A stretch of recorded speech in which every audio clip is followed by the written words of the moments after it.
gonna do an introduction together? Yeah. I got bread in my tooth. You gotta hit a shot with tweet. Right, I'm trying to as best I can.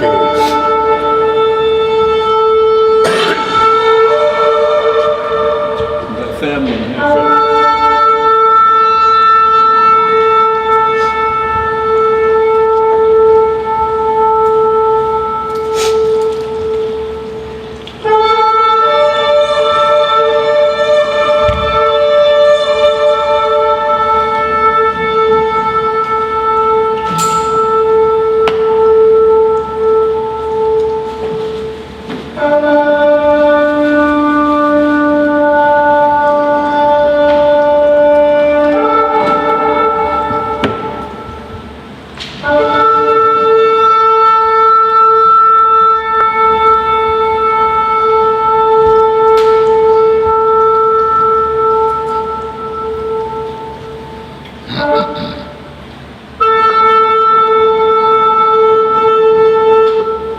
Disco version. That extended version, huh? Show me the remix. Right after this stop. Chauffeur remix. We live. Shabbat shalom, everybody. We're gonna get this prayer on. According to 1 Kings chapter 8, 2 Chronicles chapter 6, we turn towards the place when King Solomon prayed to the Most High. When he built his temple, he asked the Lord, would he place his name there? Okay? We know in Acts chapter 7 and Acts chapter 17, the Most High dwells in no place that's built by man's hands. King Solomon only asked him, put your name on it. That's right. Put your name on it. And he said that if your people are ever carried away captive to a land far and near that is not theirs, if they would turn back towards this place that you put your name on, would you hear their prayers and would you forgive them? Okay, so is it 2 Timothy 1 Tim 2 and 8, we raise our hands as little children crying out to our Father. That's right. And in 1 Corinthians chapter 11, men are to uncover their heads and women are to cover their heads when praying or prophesying in the assembly. That's right. So with that, we're going to get this prayer on, Psalms 120. We'll get this opening prayer with the Most High's permission. In the name of his only begotten and beloved Son, our Lord and Savior, Yahushua HaMashiach, and locally known as Jesus the Christ. Long live the King. Long live the King! Reading in the book of Psalms, the 120th chapter reads, in my distress I cried unto thee, O Yahweh, and he heard me. Deliver my soul, O Most High, from lying lips and from a deceitful tongue. What shall be given unto thee? Or what shall be done unto thee, thou false tongue? Sharp arrows of the mighty, with coals of juniper. Woe is me, that I sojourn in Meshach, that I dwell in the tents of Kedar. My soul hath long dwelt with him that hateth peace. I am for peace. But when I speak, they are for war. Hallelujah! Say All right, y'all. We're gonna try to keep going and keep moving as quickly as we can. We got two subjects we have to address today. We got one little subject matter, and then we're gonna get into the class. Shalom, Hebrews. Shabbat shalom, Mark. So, you all that have been watching our classes for the last few months, I'm just going to go back that far. The Lord had made me feel like we have become the HNN, and that means it stands for Hebrew News Network. Okay, because all we've been hitting on is current events with everything that's been going on. Every class is being taught brothers inspired and say, next week we're going to land back off of that. We're going to land back off of that. So you see this train that's been going. Okay, we've been going in this cycle. So the Hebrew News Network today is on. The first thing I want to address is about something Brother Daniel brought up last Sabbath about our sister. And I'm only going to refer to you because I don't want to give your name out or anything, but our sister from Nigeria. And about her daughter, and our use of the N-word, okay? First of all, thank you for reaching out to us for that, because we cannot be a stumbling block, okay? So that means that we have to do everything that we can to not lose nobody, because we don't want to lose you or your daughter. We want your daughter to grow up knowing this just like we learned. But your daughter has an advantage that we didn't have. I'm about 15, 16, 16, 17 years old now in the word. I forget my own age, you know what I'm saying? But the point of it is, what your daughter will have is what we didn't. And that was being raised. Like in Revelations chapter 7 and I believe in chapter 14 when it talks about the 144,000, even though she's a female, that description, she is still without sin. She has no guile in her mouth. She has none of these things. So she has an advantage that we didn't have as being raised with nothing but the truth. And I don't want it on my hands to lose you or her. And I want you to contact Daniel, and he will give you my information, and you and I can go through this together. You asked about all the books that we read. Daniel responded to that, but I just watched a class called No Fishing, and we broke that off too. We went through all the books that we read. We read the Bible, the King James Version of the Bible. Okay, the 66 books, the King James Version of the Bible, but it also tells us in here what other books to read. There's still books in here we haven't read yet. Okay, but the main books that we go off of are the Bible. We have the book of Jasher that the Bible mentions, and there it is right there. We read the Apocrypha. The King James 1611 has the Apocrypha in it. The 14 books between Malachi and Matthew are called the Apocrypha that are taken out of this book, but you can get the book with it in it, or you can buy the book separate. We read from the book of Jubilees. We read from Josephus's books. We read from a couple of others in there. The pseudepigraphers. Okay, so we study. So we don't call the lost books because we got them. Okay, the world call them lost. We call them found. All right. So, give me. And Paul said. So today, sister, right now, I'm speaking as a man. Me, Uriah. Me. Paul said I speak as a man. So give me 1 Corinthians 9 and 22. I need 2 Corinthians 11, 28 through 29. And I need chapter 10, verse 33. I'm going to run them again. 1 Corinthians 9. Yes. 22. 2 Mm-hmm. Corinthians. 2 Corinthians chapter 11, verses 28 and 29, and then chapter 10, verse 33. Before you go any further, my elder brother, my sister right here, my daughter right here, she's a newcomer, and she knows Jesus is a black man. So this information that you're giving is good news for her ears. This young lady here is a product of what my son Davon, you guys been praying for my son Davon? And he been passing those Caesars and passing those Caesars. Yeah. And he came across a queen. Yeah. A queen in our home. Hallelujah. We have a queen in our home now. So tell your queen that whenever she needs, she's got it.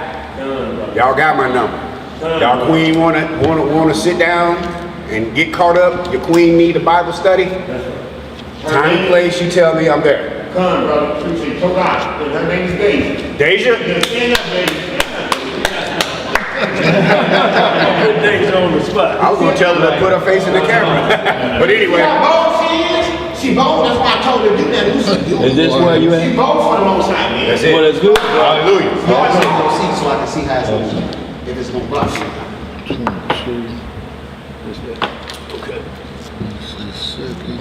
A little more? Okay. All right, that's it. Yes, sir. Thank you. Y'all, could y'all do me a favor? Straight up, trust me, and I mean this. When I get to this subject matter, 'cause I won't, after Ariel reads a definition for me out of the Zondervan Pictorial Bible Dictionary. Dictionary. Yeah. He was tap dancing, wasn't he, boy? So here's another one. This is the Zondervan Pictorial Bible Dictionary. Okay? Get it while you can. Get it while you can. Order it as soon as possible. I forget how much it costs, but it ain't that much. Before they take this from us, because there's some truth in here that when they really trip off of it, they don't want us to see this in here. But I'm gonna have him read what that is, and then I'm sorry, I'm a little nervous. What I want from you all to do, if you all would for me, I'm going to ask a question. And I just want everybody to just stand right in front of the camera, give an answer. Give the answer, give your answer. We only have 5 people in here today, okay? So it's gonna be a question, and y'all just say, who, okay? So, let's hit these scripts. Y'all know it's me. I didn't see 2 Corinthians 10 to 23. You didn't see it. 10 to 23? You're doing 1 Corinthians 9, 22, 2 Corinthians 11, I know. 28 and 29. And that 10 and 33, that's, you're right, I messed that up. I think it's, where did I write that down there?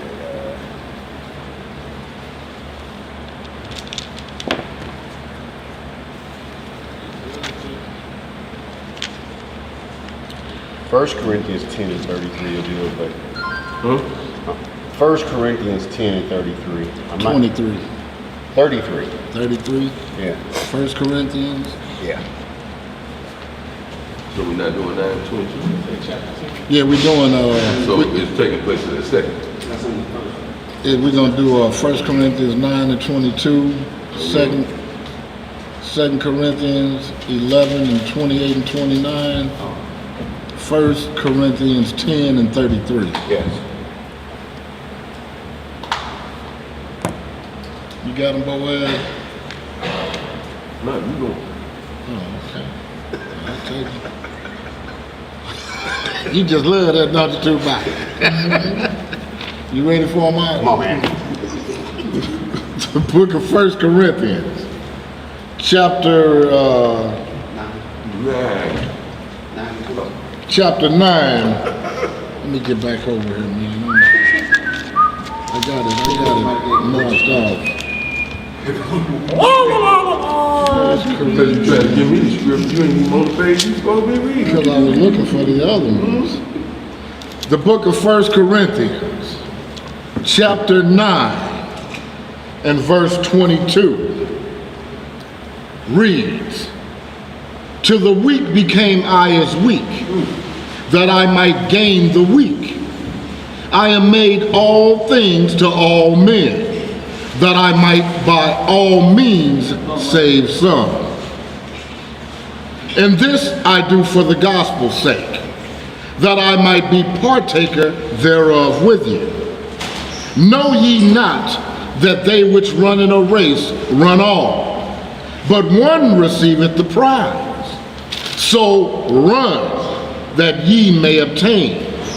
And every man that striveth for the mastery is temperate in all things." Okay, hold it right there. So what Paul said right here, that to the weak I became weak, that I might be partakers there. I skipped it.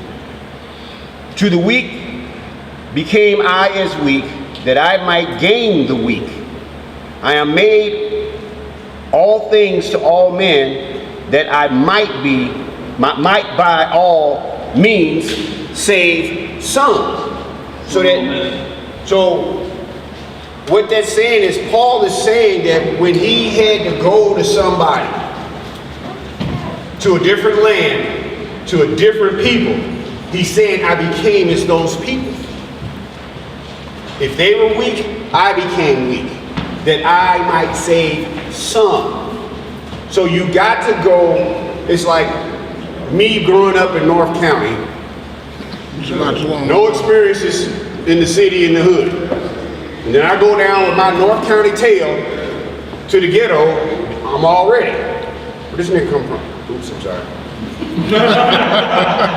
That's what we're trying to do, see? So it's like I got to explain this word to the world.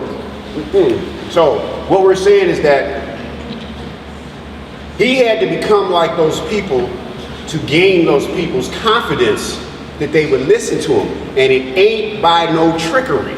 He didn't come in as a spy or what they call a confidential informant, a CI. Okay? He came to those people and became like those people that he might holler at those people and gain some for the Lord. So give me that 2 Corinthians chapter 11, 28 and 29. The book of 2 Corinthians, chapter 11, start reading at verse 28. It reads, beside those things that are without, that which cometh up upon me daily, the care of all the churches. Who is weak, and I am not weak? Who is offended, and I burn not? So, same thing, second witness of that. So what I'm attempting to do with the help of the Lord and the Holy Spirit is explain this thing to you. So give me the definition out of that Zondervan pictorial. Here it is. Yeah. Who's gonna read the book? We got it. Ham. We're going to read. I believe you already got it. We're going to read the definition. Noah had 3 sons, Japheth, Shem, and Ham. We're going to read the definition of Ham out of this book. And this is why we tell y'all to get this book. So read that for me. And just to show y'all, I use mine so much that page is by itself. So thank you. That's a good thing. That's right. He's still there. We're reading in the book of Zondervan's Pictorial Bible Dictionary. And the definition of Ham reads, the youngest son of Noah, born probably about 96 years before the flood, and one of the 8 persons to live through the flood. He became the progenitor of the dark races. What races? The dark races. Dark races. Go ahead. Not the Negro. Not the Negroes. Specifically. Okay? An exclusion. So this definition is the first time Negro, and we were only first called Negro over here. Right. Okay?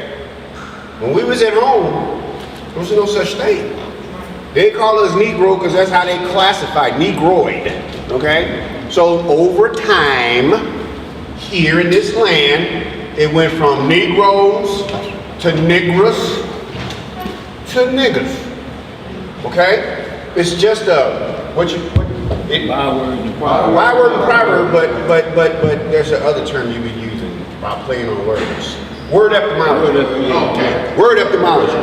Okay? So now, if we were only first called Negro when we first got here, and then it evolved into the N-word, everybody walk up there and just say, who the first one that called you an N-word? Who was you called an N-word by the first time you could ever remember in your life? And I'll go last. Let's do this. Please, y'all. Go to the camera and tell them. Who called you an N-word first in your life that you ever remember? Okay, so nobody was Just holler it out. Just holler. We know Who first called you? It was my cousin. Who first called you that? My Dr. cousin. Nine? Yeah, one of my relatives Yeah. Okay. on my mother's side. Okay. Two I? One of my partners. Okay. Jeremiah? Okay. Oh, well, I'm looking at you. See, I was called the N lover. Right. See that? Right. So our sister here, she was called the N-word lover. That's worse than being called the N-word. They say it ain't nothing worse than an N-word than an N-word lover. Okay. You love niggas? Your uncle. So you see the point I'm making here? That term that we use, we were first called it by our own people. And so now I tell you, that's what my father called me and my two sisters all our lives. Oh. That's all we was called. Oh, that's right. And monkeys. Oh, Monkeys. My father called us niggas and monkeys all our lives growing up. That's why your dad ain't have a bike is. You talking about Kim that was in my But you see, my father come from Jim Crow, and see the thing about it was when white folks was calling us that, it was so bad that we adopted it to tell them that's how I feel about you. My own people, I feel about you and I hate you just like they do. I hate you just like they do, nigga. So like I said, who the first one that called you that? So that's a term of endearment that is in our community. I understand you from Nigeria and you here in this country and it's a whole culture, different change. But I'm sorry, that's the way it is. So now, as I say it more than anybody. Yes, you do. I'm going to try my very best to keep y'all in mind every Sabbath because I'm going to try to change it to say N-word. But if it slipped, I'm sorry. But I'm going to try my best. I don't want to be a stumbling block. I don't want the blood of you and your daughter on my hands to turn y'all away from our camp because of me. Okay? So we're going to try our best, sister. We're going to try our best. It's going to be hard. I'm letting you know. It's going to be hard in the mud, but we're going to try our best. It ain't hard. So, It ain't hard. now, we're going to get on with the class. We're Now, gonna and finish the definition? Yeah, Yep. finish it up. Yeah. Start it over. Yeah, I'm gonna start it over so they get some understanding. You want that drink too? Who, I? You ain't sat down yet? No. No, he ain't sit down yet. He gonna sit down, though. He older than me. Stand up, youngster. All right, the definition of ham from the top. The youngest son of Noah, born probably about 96 years before the flood, and one of the 8 persons to live through the flood. He became the progenitor of the dark races, not the Negroes, but the Egyptian, Ethiopians, Libyans, and Canaanites. His indecency when his father lay drunken brought a curse upon Canaan. That's Genesis 9:20 through 27. That's it. Okay? So, it is what it is. And Daniel said last week, they can't say it. All right? So, we're going to get on with the class today. It's called A Coat for a Sword. We've been going through the last few Sabbaths of protesting, okay, and what benefit does it do? Nothing, but we're going to continue. So this class is going to show us when it's time to sell your coat for a sword. Because now ain't the time. Now ain't the time. Okay, so we're going to start out in Genesis chapter 3, 22 through 24. You know, one of the questions I'm contemplating within myself, so that's not ironic. That's what the most time. It is what it is. I just wanted to make sure. Okay, thank you.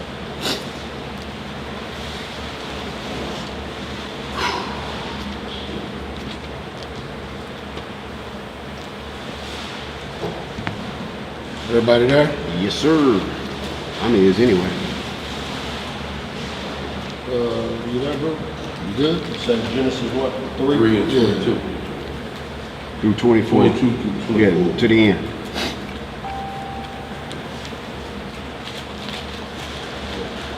You there?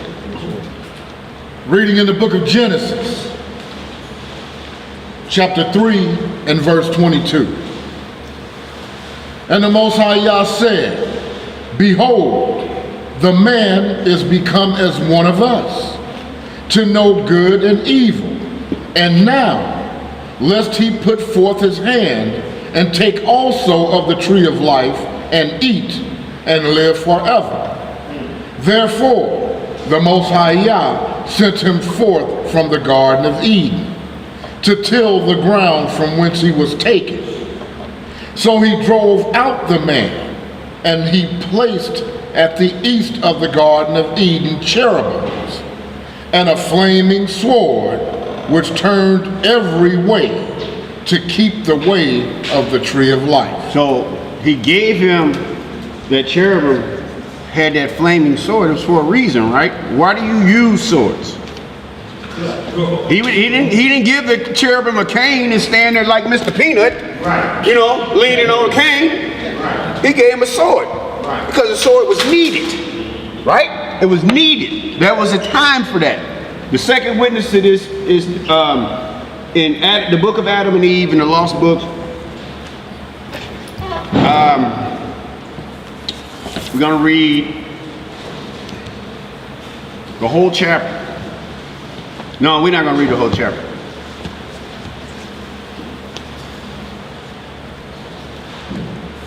What verse is that? Because I got all. But I wanted to break it down to time for time's sake. We got time. Okay, read it all. Where you going? The book of, in the Lost Books, Adam and Eve. We're going to read the chapter 3. All right. This is when they were kicked out of the garden. You ready to, Bob? I got it on the board.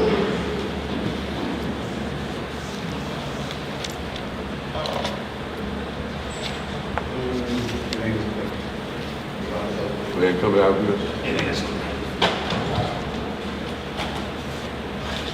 Reading from the lost books, from the forgotten books of Eden, the book of Adam and Eve, chapter 3.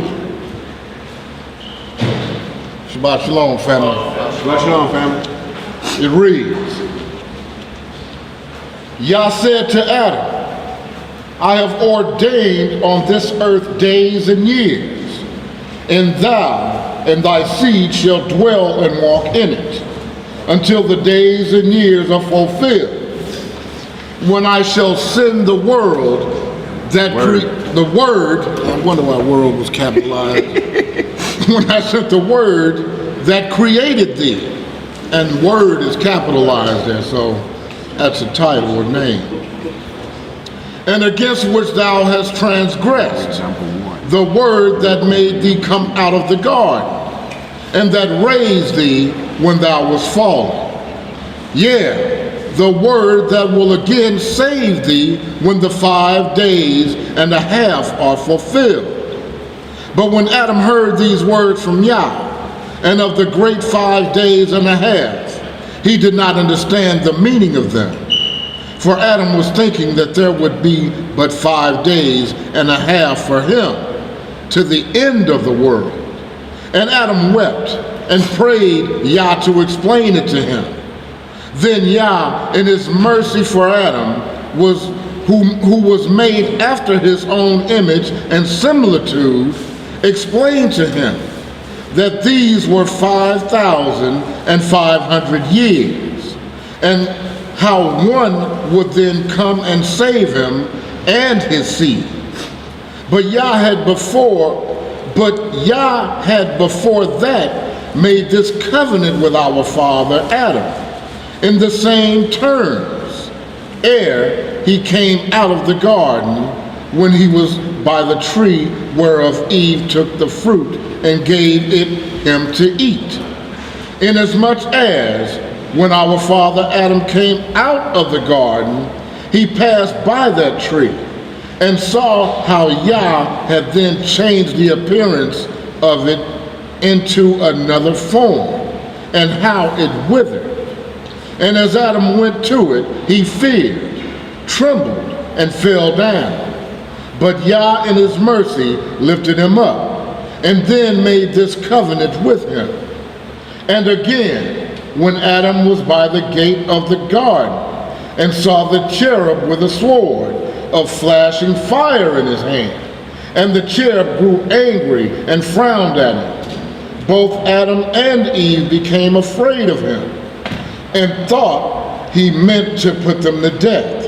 So they fell on their faces and trembled with fear. But he had pity on them and showed them mercy, and turning from them went up to heaven and prayed unto the Most High and said, Yahweh, thou didst send me to watch at the gate of the garden with a sword of fire.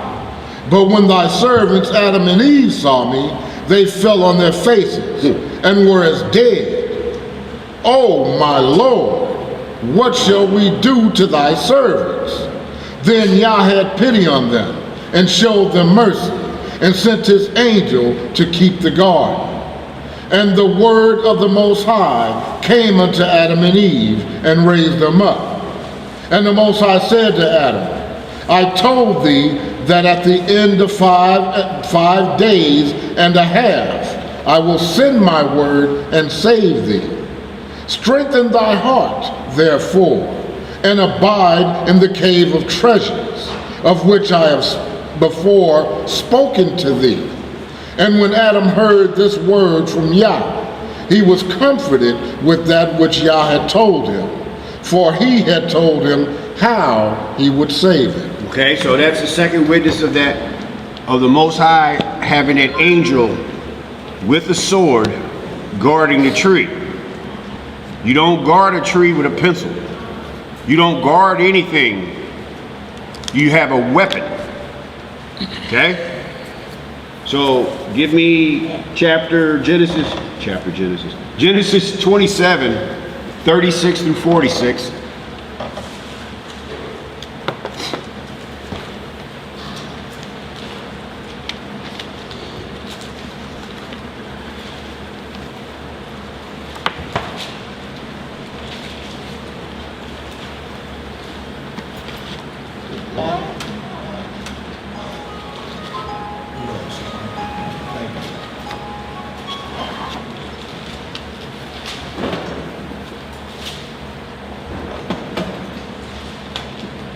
Where you going now? Genesis chapter 27, verse 36.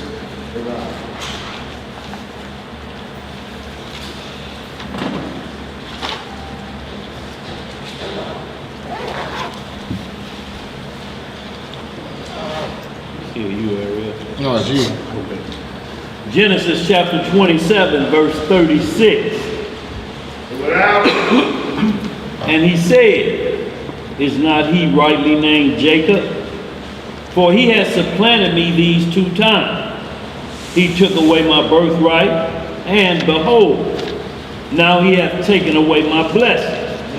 And he said, hast thou not reserved a blessing for me?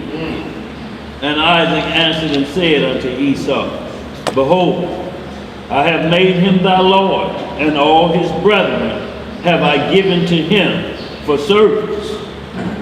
And with corn and wine have I sustained him. And what shall I do now unto thee, my son? And Esau said unto his father, hast thou but one blessing, my father? Bless me, even me also, O my father. And Esau lifted up his voice and wept. And Isaac his father answered and said unto him, Behold, thy dwelling shall be the fatness of the earth, and of the dew of heaven from above. Go down to 46. Okay. And by thy sword shalt thou live, and shalt serve thy brother. And it shall come to pass when thou shalt have the dominion, that thou shalt break his yoke from off thy neck. And Esau hated Jacob because of the blessing wherewith his father blessed him.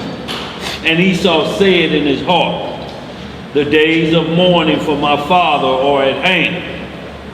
Then will I slay my brother Jacob. And these words of Esau, her elder son, were told to Rebekah. And she sent and called Jacob her younger son, and said unto him, Behold, thy brother Esau, as touching thee, doth comfort himself, purposing to kill thee. Now therefore, my son, obey my voice, and arise. Flee thou to Laban my brother, to Haran, and tarry with him a few days, until thy brother's fury turn away, until thy brother's anger turn away from thee, and he forget that which thou hast done to him. Then I will send and fetch thee from thence. Why should I be deprived also of you both in one day? And Rebekah said to Isaac, I am weary of my life because of the daughters of Heth. If Jacob take a wife of the daughters of Heth, such as these which are of the daughters of the land, what good shall my life do to me? All right, now, so Elisha, I don't want to say nothing wrong, but I think we were talking about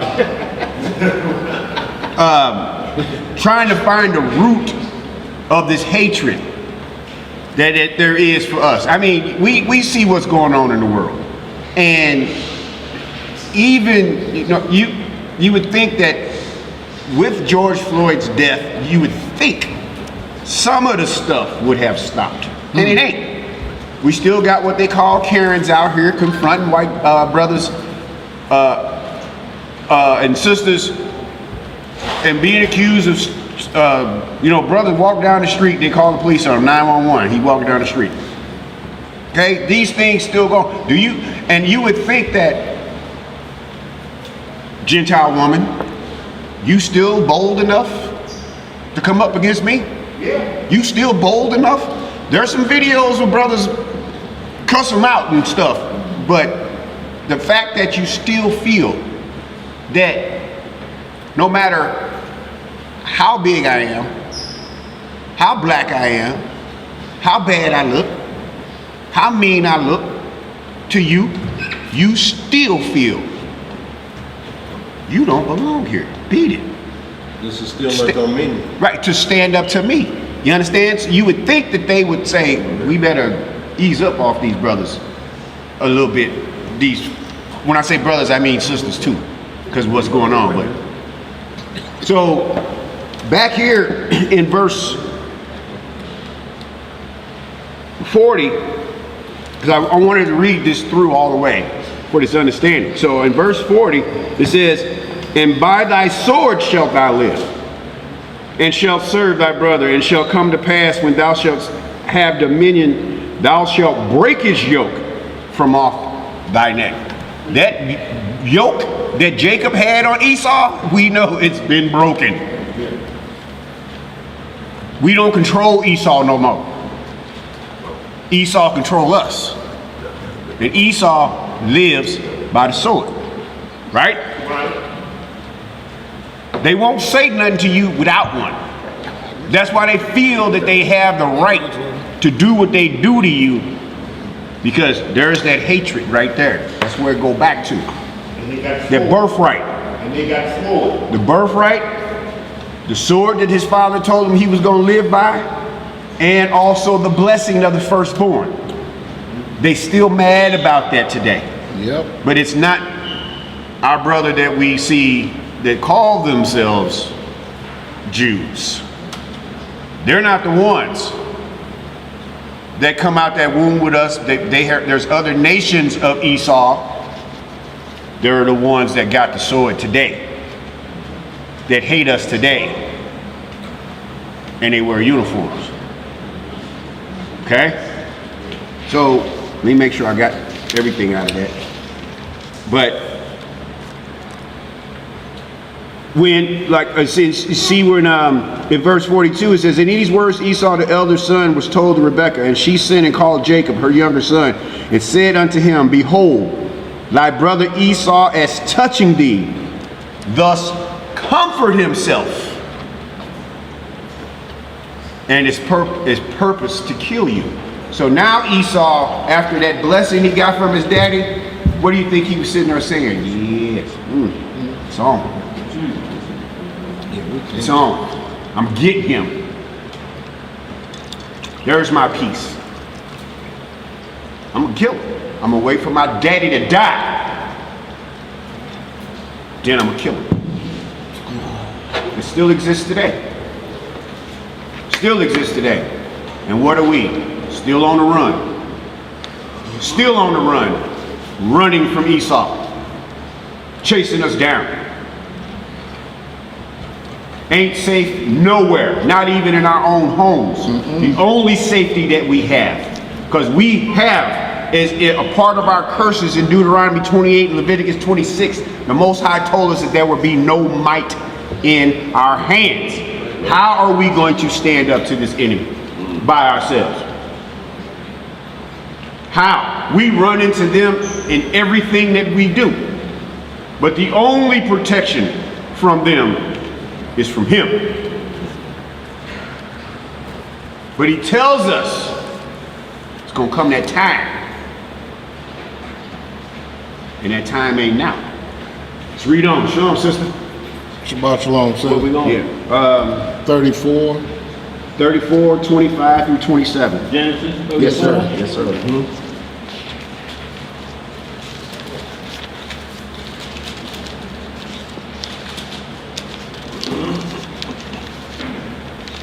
Genesis chapter 34, verse 25.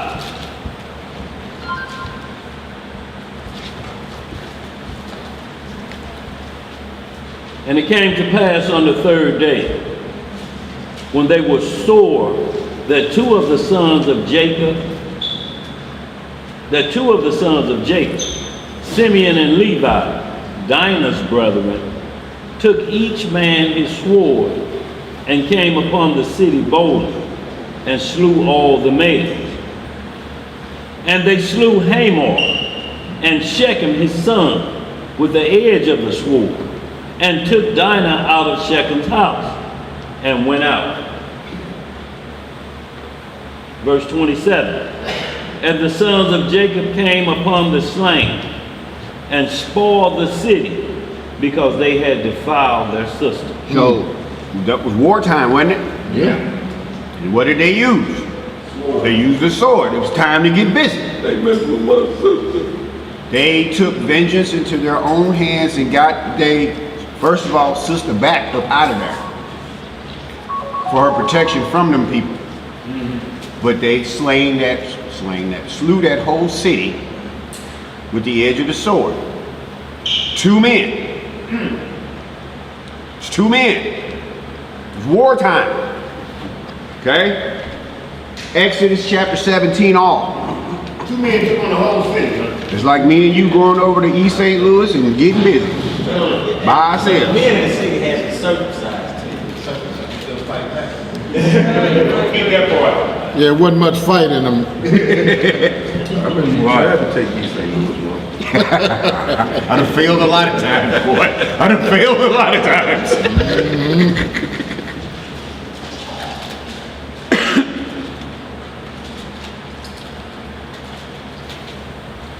Y'all ready? Exodus chapter 17.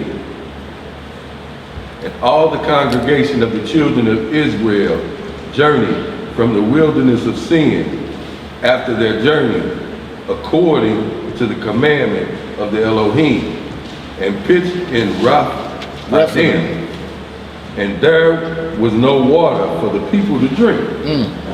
Wherefore the people did chide with Moses, and said, Give us water that we may drink. And Moses said unto them, Why chide ye meat with me? Wherefore do ye tempt the Elohim? And the people thirsted there for water. And the people murmured against Moses, and said, Wherefore is this that thou hast brought us up out of Egypt to kill us and our children and our cattle with thirst? And Moses cried unto the Elohim, saying, What shall I do unto this people? They be almost ready to stone me. And the Elohim said unto Moses, Go on before the people, and take with thee the elders of Israel, and thy rods, wherewith thou smotest the river. Take in thine hand and go. Behold, I will stand before thee there upon the rock of Horeb, and thou shalt smite the rock, and there shall come water out of it, that the people may drink. And Moses did so in the sight of the elders of Israel. And he called the name of this place Massah and Meribah, because of the chiding of the children of Israel, and because they tempted the Elohim, saying, Is the Elohim among us or not? Then came Amalek and fought with Israel in Rephidim. And Moses said unto Joshua, Choose us out men, and go out, fight with Amalek tomorrow. I will stand on the top of the hill with the rod of Yahweh in my hand. So Joshua did so, as Moses had said to him, and fought with Amalek. And Moses, Aaron, and Hur went up to the top of the hill. And it came to pass, when Moses held up his hand, that Israel prevailed. And when he let down his hand, Amalek prevailed. But Moses' hands were heavy, and they took a stone and put it under him, and he sat thereon. And Aaron and Hur stayed up his hands, and one on the one side and the other on the other side, and his hands were steady until the going down of the sun. Y'all understand that, right? What's happening? He was holding his hands up. Every time he held that rod up, we was winning the battle. When he got tired, we started losing.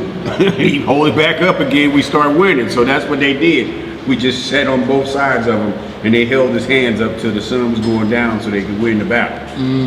Okay, y'all. So y'all see the miracles, and you see how the Lord worked. It's just like that. Just the up and down, on and off, just like that. But I'll make Okay. a point real quick, brother. So you'll see in this chapter that the Most High, he brought the children of Israel out into the wilderness, where there was no sun, no means of survival outside of the Most High and His only begotten Son, law, statutes, and judgments. So if you see, they had nothing to drink, they had nothing to eat.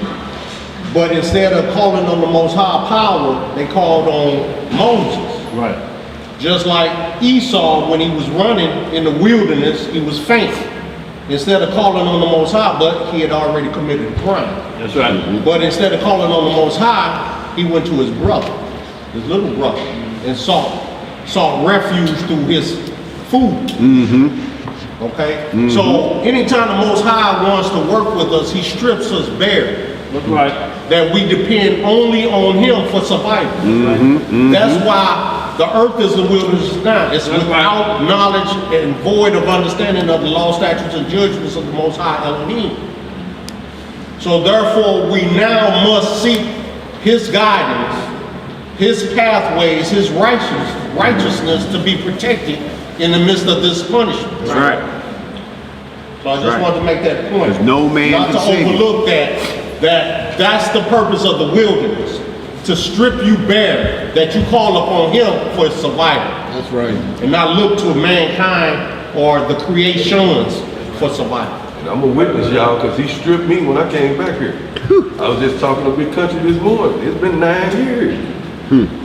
All that I said I was gonna do when I came back here and what I came back here for, buying property this and buying property that, I ain't bought a fence post.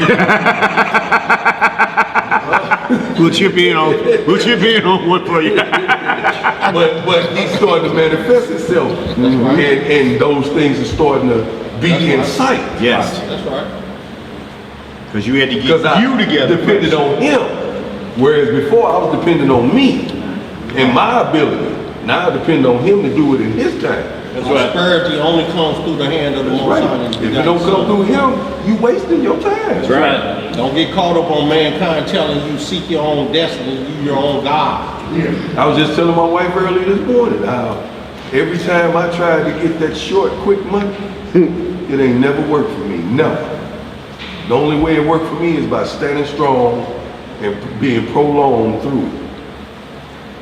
What you got, brother Jeremiah? Hey, I just want to say this real fast. We was too ago, the other day came to me, I know I've been doing all my life. And he had stayed on $1,000. I said, let me pray on it. So, I prayed and worship. I prayed on it. And this is what the Most High said. I don't need your help when I'm chastising you. There you go. Exactly. There you go. There you go. There you go. So I told him, I said, hey, Most High told him I can't do this, bro. Right. There you go. There you go. Right. See, sometimes we take on other people's property, so we got to be careful with that. Yep. Exactly. Exactly. Yes, sir. Exactly. Exactly. That's It's real easy to do, especially parents with children. Sure, what you see. You know what I'm saying? Especially parents with children. You know, when they go out of the nest, they have to be gone, you know. So a lot of times, but that's just mother hen. That's just like Rebecca was doing, Jacob. Certain things gonna be always there, but like you say, when the Most High has to do that hard head chastening, sometimes you have to move out the way and let him handle it. Yep. Yep. Yep. Yep. Well, since you still got that extra G sitting around, Yes, sir. Hey, Jeremiah, pray on that with you. All right, y'all, let's finish this up here.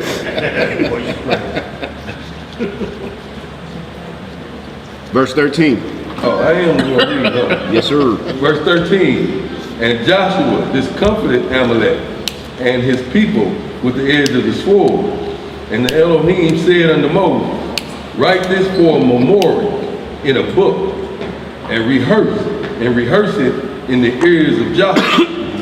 For I will utterly put out the remembrance of Amalek from under heaven. And Moses built an altar and called the name of it Jehovah Nissi. And he said, because the Elohim has sworn that the Elohim will hear war with Amalek. Will have war with Amalek from generation to generation. Okay, so last Sabbath, I heard Brother Daniel say, when we came out of Egypt, and when we were in the wilderness, before we got to the promised land, we had to fight our way through. That's right. Okay, so I remembered that in making this class. So we see right here that the Most High said we had to fight with Amalek. I'm not saying which battles were first, but you know, he said that I'm gonna fight Amalek from generation to generation. That means we need what? Generational swords. We always gonna be at battle with Amalek. Okay, we have to train warriors up for generations to generations. Okay, for this battle with Amalek. And this was at this time, okay? So as we were, before we got to home, we had to fight our way through there. And that was, the scriptures tell us there's a time for war and there's a time for peace. Okay? And right now, even though war is going on, we ain't strapping up our weapons. It's not time to be strapping up no weapons. Anything that we do right now, we doing against the Most High. We taking vengeance into our own hands. We going against what he said. Because he already told us, I got you. I got you. You got to be on, I got your side. You got to be on doing what he already told you to be doing for him to say, I got you. You have to be yourself feeling like he got me. I know what I'm supposed to be doing. And he got me. Matthew 6:33 says what? Seek ye first the kingdom of God and his righteousness, and all these things will be added unto you. So right now, what are we supposed to be doing? Seeking. Not warring. Not marching. Not sorting. Not fighting. None of that. No marching. No. None of who you gonna march with? Well, what person out there is on your side? What person out there know what you know that's standing side by side with you? You'll be one voice in the wilderness and you won't be heard. Let me say something, bro. Go ahead, bro. And then I got you too, sis. Only one thing we supposed to be doing right now, and that is limited, and that's protesting. I mean, vote. Vote. Right. And that's limited. Right. Right. All the faces You're on this absolutely right. Go You ahead. probably looked up at the table and knew you said something wrong. What you got now? Matthew 6:33? Yeah, Matthew 6, verse 33.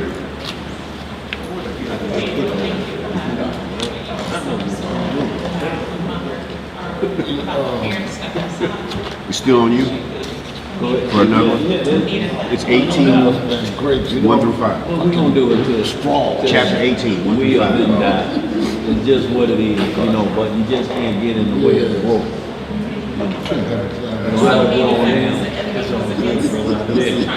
Trust me when I tell you.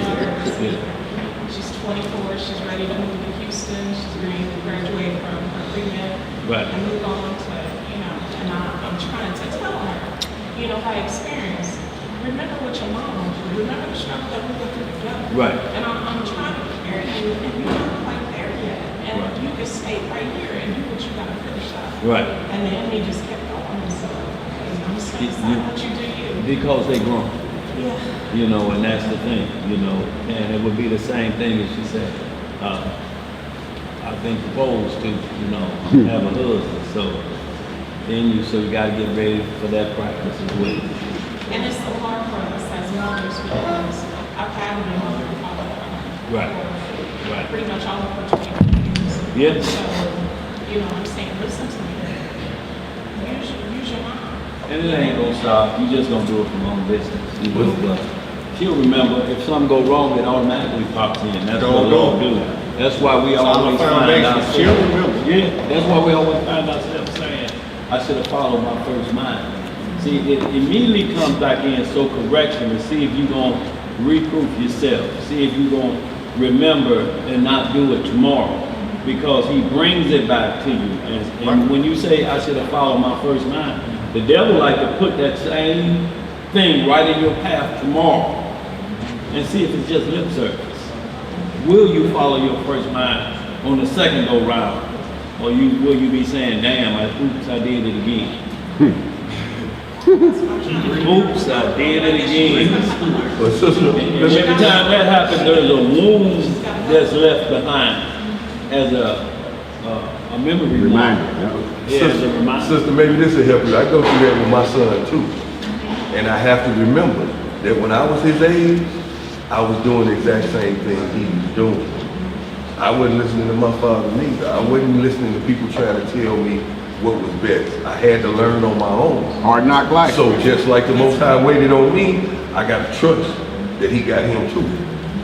And I told her, I said, you just don't know how bad I wish that my mother and father were still here. Yeah. Because the things that they kept me from when I thought all you were trying to do is keep me away from having a good time Yeah, and hanging yeah. with my friends, they saved me. Yeah. Right.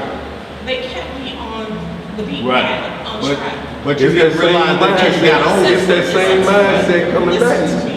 But You got that same mindset that you So had. different from back when. Yeah, we it's were a lot young. different, and there's so it much means against them. I wish That's- that you could go back and experience the things that we had as children. Right. The world is so different today for them. Yeah. And I understand I can't be mama bear forever. I gotta let her go. And she will tell me, Mom, cut the umbilical cord a little bit. Right. You don't want to hear that. I am. Don't you see these crazy women? Right. But trust me, sister, she will reflect on the things that you've taught her. It will come to play because when she's faced with those situations, your voice will play. And she will Or come even tell if you she that. makes the bad decision, she'll learn from it from what you told her. Mama told me this was happening. She gonna have to have. Because trust me, my mom did all understand. that. It's not gonna come. I'm sorry, Brad. I didn't mean to interrupt you. I promise I didn't. But we heard it all from our parents. But until we went out there, and that first time, my father told me all my life growing up, you go out here in these streets and you mess up, don't call me. I ain't got a dime for you. That was enough for me. You understand? That was enough for me to know that if I got arrested, I'm just gonna sit there. The David wasn't playing. He was not. He was not playing. She said this week, she said, stop. Mhm. Stop. Stop right there. You have given her way more than what she probably really deserves. Just stop. Let her do this. She got called. Scrape her knees. Because and what get you're up. waiting for, you're gonna wait for that one phone call. You have allowed her to focus on her studies, take care of her cost of living and everything while you're taking care of your cost of living at your home. Stop. Look, let me tell you something. Let her do it. When I was in college, out of town, I wasn't even in St. Louis. My mama would call me and holler at me like I was at home. I'm not even there, Mama. What are you hollering at me for about something? I didn't do it. I'm in school. You know, so I understand exactly what you're saying, but you just let her be there for a minute, and you gonna get that phone call that's what you be praying for, that she see. And you get that phone call, she say, Mama, I understand what you're saying now. That's the best that you can do, because then you'll know everything that you've said to her, she heard you. She just had to get knocked one time to understand. Because remember, we that hard-head, stiff-necked people. Remember that. Remember that. Go ahead, bro. I'm sorry. I hear her all the time telling her friends, go talk to my mom. My mama listen, my mama help you. Go talk to my mom. And I'm like, why are you not listening? There you but go. They're never going to tell us that I hear you. Right. And I'm listening to And she's you. saying that to you in essence. If she's telling her friends to talk to you, she's already heard you. Right. To tell them to talk to my mom. But the difference is, you her mom. Your friends look at you, her friends look at you in a different light. Go ahead, AZ. I was just going to add to it. The best example is my experience. Yeah. Until they get out and the dog pedal on their own, until they start backstroking and swimming, and they start going down. The first thing she gonna do is, Mama! Oh yeah, it happened. My son he called me about something. Dad, this and that, whoop whoop whoop. I said, yeah, I know, I told you, remember? Oh yeah, you did. All right, let's get this chapter 18, 1 through 5, and then we're going to move to Leviticus chapter 26 off. 18, 1 through 5. We're still in Exodus. Exodus chapter 18, verse 1.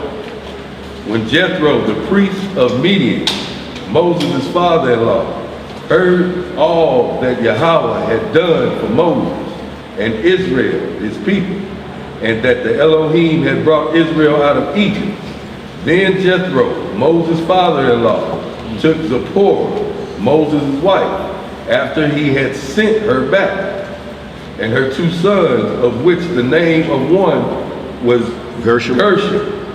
For he said, I have been an alien in a strange land. And the name of the other was Eleazar. Is that right? Eleazar. I said the same thing when I was reading it. For the Yahweh of my father said, he was mine help, and delivered me from the sword of Pharaoh. And Jethro, Moses' father-in-law, came with his son and his wife unto Moses, unto the wilderness, where he encamped at the mount of Yahweh. Okay. So, Leviticus 26 off.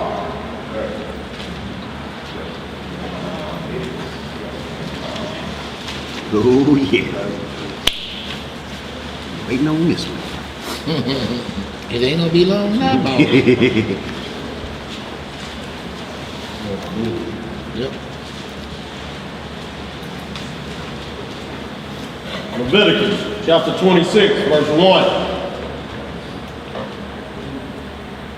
You shall make no idols. You shall make you no idols, nor graven image, neither rear you up a standing image. Neither shall ye set up any image of stone in your land to bow down unto it. For I am the Elohim, your power. Ye shall keep my Sabbaths and reverence my sanctuary. I am the Elohim. If you walk in my statutes and keep my commandments and do them, then I will give you rain in due season, and the land shall yield her increase, and the trees of the field shall yield her their fruit. And your threshing shall reach unto the vintage, and the vintage shall reach unto the sowing time. And ye shall eat your bread to the full, and dwell in your land safely. And I will give peace in the land, and ye shall lie down, and none shall make you afraid. We lying down in peace and not afraid right now? No. Okay. And I will rid evil beasts out of the land. Neither shall the sword go through your land. Is the sword going through our land right now? Yes. Every part. First of all, we don't have a land that this sword is going through. Because of this, what we're reading, this is the first witness to Deuteronomy 28. So this was then when we had our land, and he said, I'm gonna let you dwell in peace in your land, and the sword ain't gonna run through your land, and you're gonna lie down safely. So right now, us not even being in our land, there's no place that we can call our own that this sword is running through. We in their land, and they running through our neighborhoods is all we got. That's all we got. And the neighborhoods is only depicted by race because we live all over the place. You know what I'm saying? There's people at what's called Gentile land, Chesterfield. There's Negroes out there. Okay, so wherever it is though, we will have no ease. Right. And that sword, your house in Chesterfield is no safe place that sword cannot run through, that you can lay your head down at nighttime on your pillow and be in peace. Okay? We saw what happened with the sister in Georgia. Yeah, in her own house, sleep in her bed, and that sword came right up in there and shot her. None. Even when you lay down, that's why it's important for us to say an evening prayer before we go down. Before we close our eyes at night, you better be asking him to keep me. And if it be his will, I'll rise again in the morning. Because once you go out of this consciousness into that other dream world, you don't know what's going on around you. You don't know that they out there on your front porch. And that could happen to any of us, y'all. And bam! In your door. You wake up to somebody kicking in your door, what you gonna do? grab that time. So what do we have? What swords do we have by our beds? They're not ones that need sharpening stones. They ones that need these. Okay? So that's what we have. We have our swords by our beds for that reason. Because we don't live in a land that we have that peace. Because something go wrong was the first thing you got to do. Put your hand on it. What was that? Right. Click, click. That's it.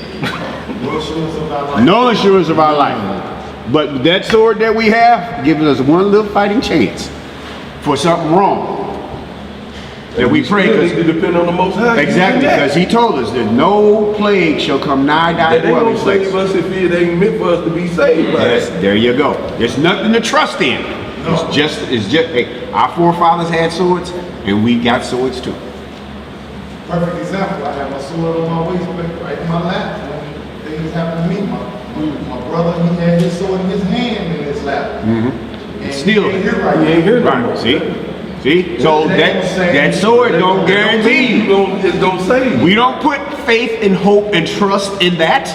Our faith and hope and trust is in him that we never have to use it. That's not our first defense. That's right. So you better be armed up with him in the spirit. That's your whole armor that you need on, that he got you with. The weapons of our warfare are not carnal. There you go. There you go, brother. Read on.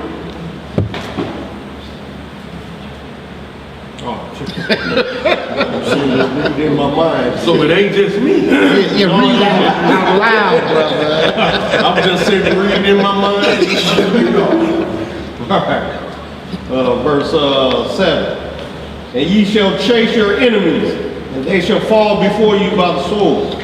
And 5 of you shall chase 100, and 100 of you shall put 10,000 to flight. And your enemies shall fall before you by the sword. Excuse me. For I will have respect unto you, and make you fruitful, and multiply you, and establish my covenant with you. And ye shall eat old store, and bring forth the old because of the new. All right, right there in verse 10. Y'all see what that old story is? Y'all know what that old story is? That's what Daniel refers to all the time about us getting back to the garden. That old store is only old is because it was there from the beginning. Okay? That old store is the garden. That old store is us getting back to where we belong, where we come from. He say, I got this for you already from the beginning. And the verse says, and ye shall eat old store and bring forth the old because of the new. With him calling down the ending from the beginning. That old store is already set up for us. We the one got to get back to the store. We got to get back to the store. Okay, read on. Verse 11. And I will set my tabernacle among you. My soul shall not abhor you. Okay, in Deuteronomy 28, that we just recently went through these scriptures, and how often did, boy, come here. What's doing? What's doing? You ain't sneak nowhere. You interrupted class. You interrupted the whole class. You're trying to sneak in. This is some emotion better. Okie dokie. All righty. You all right? I'm straight.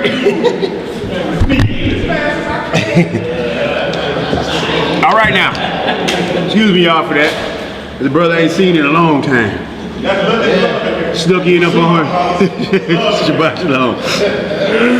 All right, so we were recently, and when we were in Deuteronomy 28, we saw how many times the Lord say, until I have destroyed thee. Until I have destroyed thee. I'm going to put all these plagues on you. I'm going to do all these things to you until I have destroyed you. For what? For our own disobedience. Okay? I ain't trying to get destroyed. I'm trying to be obedient. Okay? So right here again, and I will set my tabernacle among you, and my soul should not abhor you.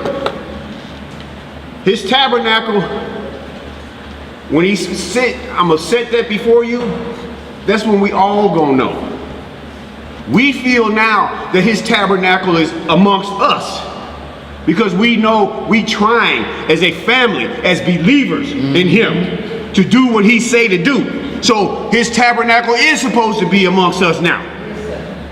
But when he's talking here, everybody going to know. Everybody gonna know. You better feel like his tabernacle is with you.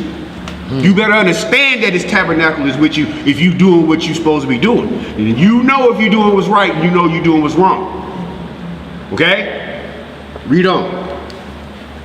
Verse 12. And I will walk among you, and will be your Elohim, and you shall be my people. I am the Lord, your Elohim, which brought you forth out of the land of Egypt, that you should not be their bondmen. And I have broken the bands of your yoke, and made you go upright. So, right there, and then the rest of this you can read on through. But right there again, what did he say in the very end of this? And made, M-A-D-E, made you go upright. That's a whooping, right? Chastisement that say, get it in line. Get it in line. But he say, I made you go upright. Okay, there's a difference. Then our free will in believing in him. He ain't got to make us do this. That's right. He called us. He chose us. He didn't make us do this. He made himself known to us. Then we say, this is real. Then this, there you go. And they follow. Say it again, brother, for them to hear. Sheep of his flock hear his voice. That's right. The sheep of his flock hear his voice. We heard him. So, but at this time, he said, made you go upright. If he making you go upright because he love you. He love you. You keep messing up, but I love you enough because this is at a time. This is at a time like your example here about your daughter seeing it. There's going to come a time when it's time for us to come up out of here, and people will not understand what the HE double hockey stick is going on until then. What's going on? Oh, what? Is that When today? she breaks the bands of your yoke. We going where? Only then will some people wake up. Okay, so all we are right now is still in that.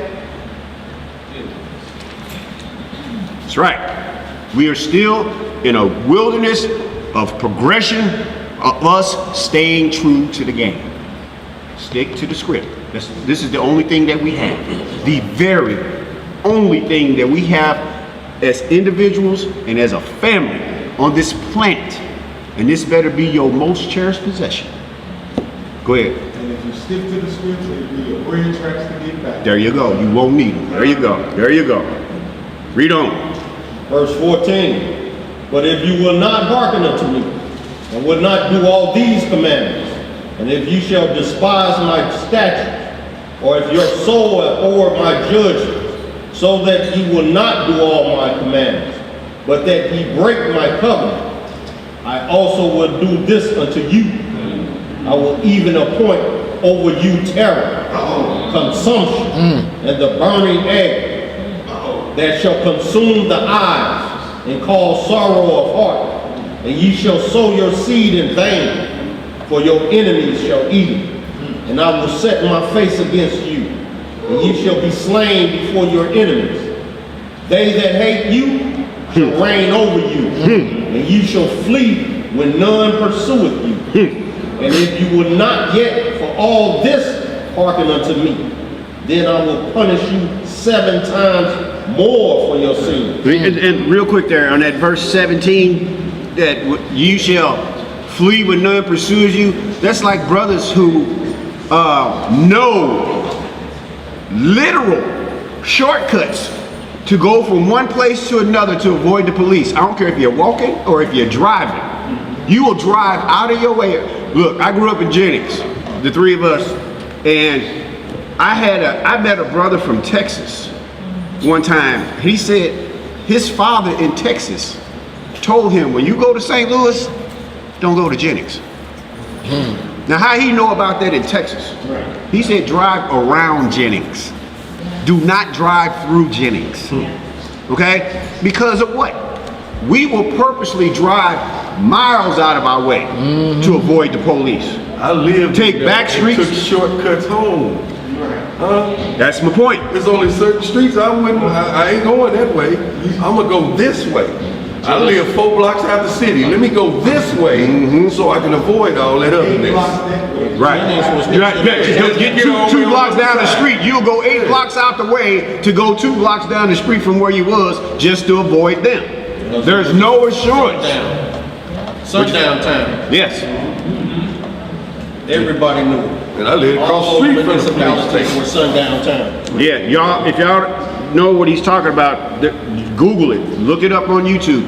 Sundown towns. They still exist. That means Negroes, you better be out of town before the sun go down.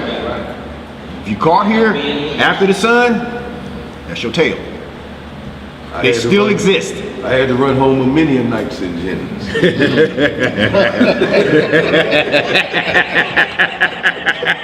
That's just One part time I of went it. home, I lived across the street from Dairy Queen. I guess they knew who I was. They were sitting on the line, waiting on me. But I went through the back and climbed up the trees. All that. And went in the back window. Then went out on the front porch and yard. Like, yeah, All the time. you ain't getting me. Right. That's right.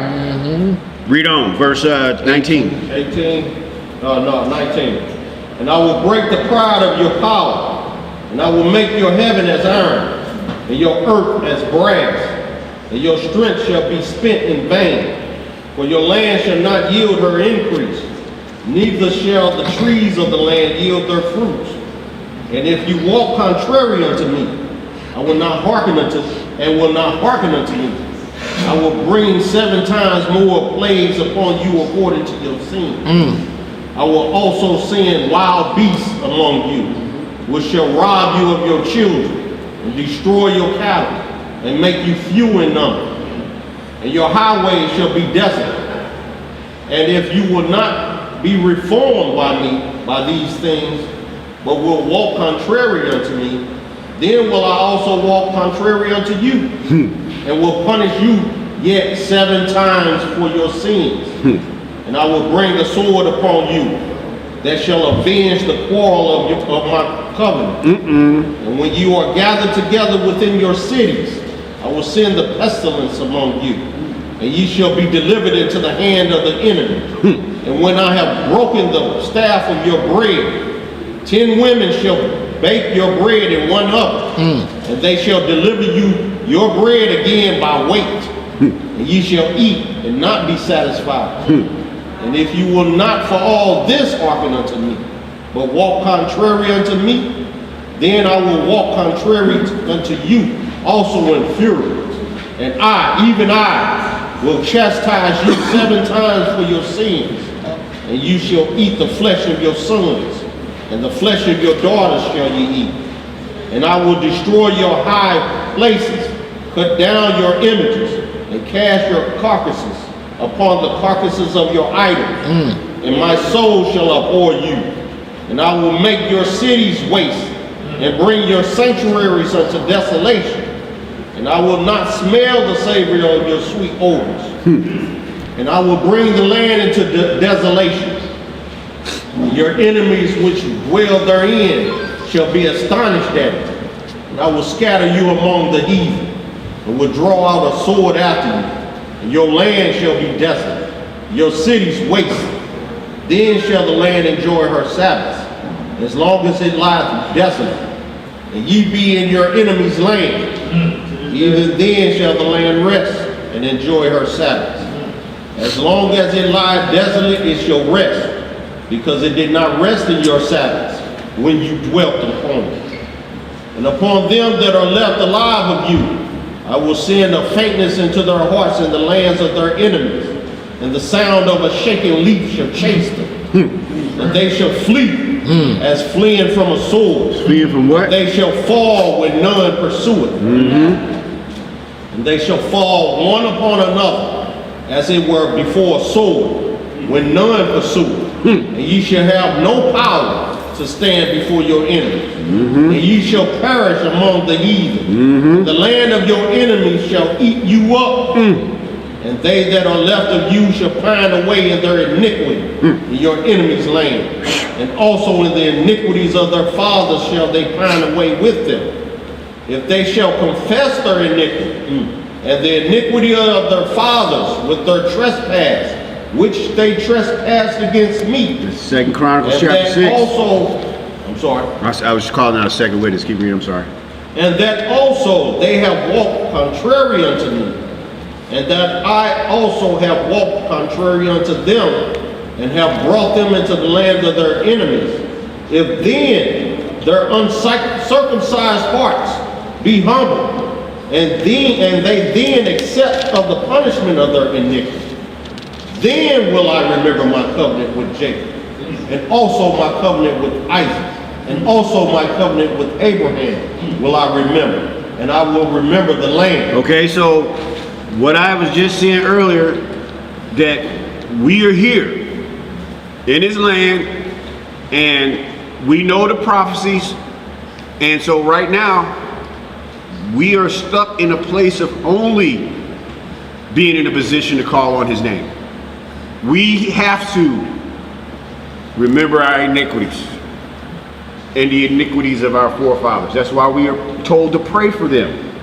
We're going to read further down in verses 40 and 44. To pray for the iniquities of our forefathers, because it's what they did that got us over here. Right. Yeah, I didn't do it. Right. But I'm still doing my own share of iniquities. I ain't done.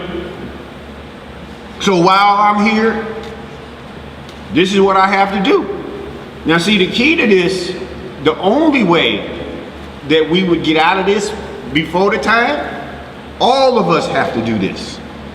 Every nation, 12 tribes of Israel, here in this land, we all would have to be in one accord. If, like I say, all these people out here that we see protesting, if we got that message spread of the truth, and it just kept going and going until every one of us was enough of us that we could say on the next Sabbath, 2 o'clock in the afternoon, in the 9th hour, this whole nation of us is going to turn towards the east, and we're going to pray this prayer right here. And what did he say he going to do then? Huh? He going to hear us, he's going to remember us, he's going to deliver us. Right? But what's the problem? Shalom, brother. Do you believe in the Lord? Nope. That's the problem. Shalom, brother. Can I share the Lord with you? Well, I go to this church, and this is what we teach, and this is what we... So that's what we got to get through. And we know we can't... Although as much as we... Don't you get it? Some of us have tried. Read it. You know, we done all had to beat it in them. Boy, I'm gonna tell you, my mechanic, I'm glad, because he showed duck one on me one day, because it was, he said, see, why should I got that way? Why would I swing on somebody? I was young back then. Okay? It's called spiritual growth. It's called understanding. It's called wisdom and knowledge. And we know we can't do it.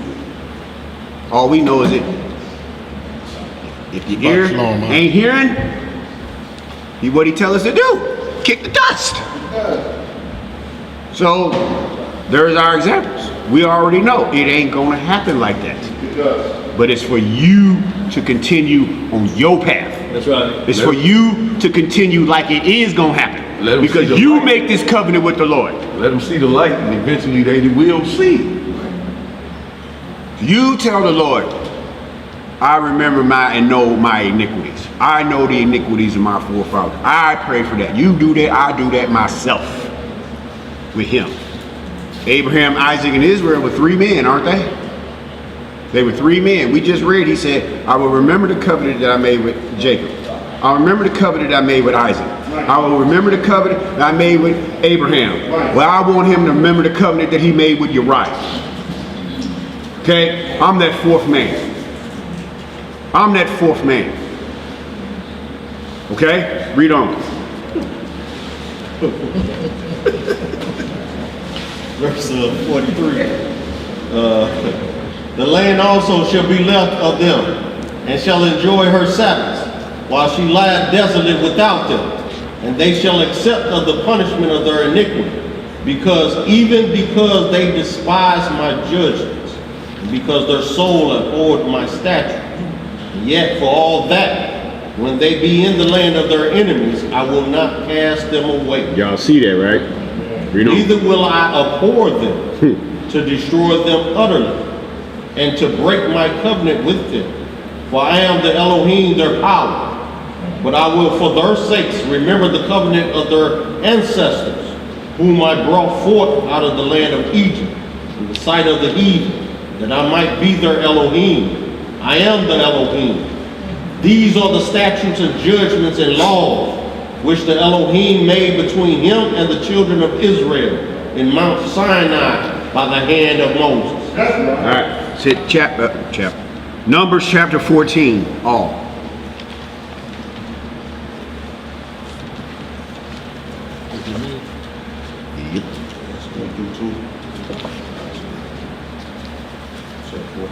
Yep. Yeah. Ooh, we yeah. Oh, yeah.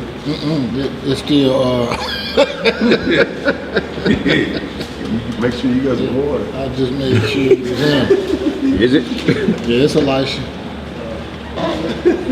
Read up, 45, baby. Yeah.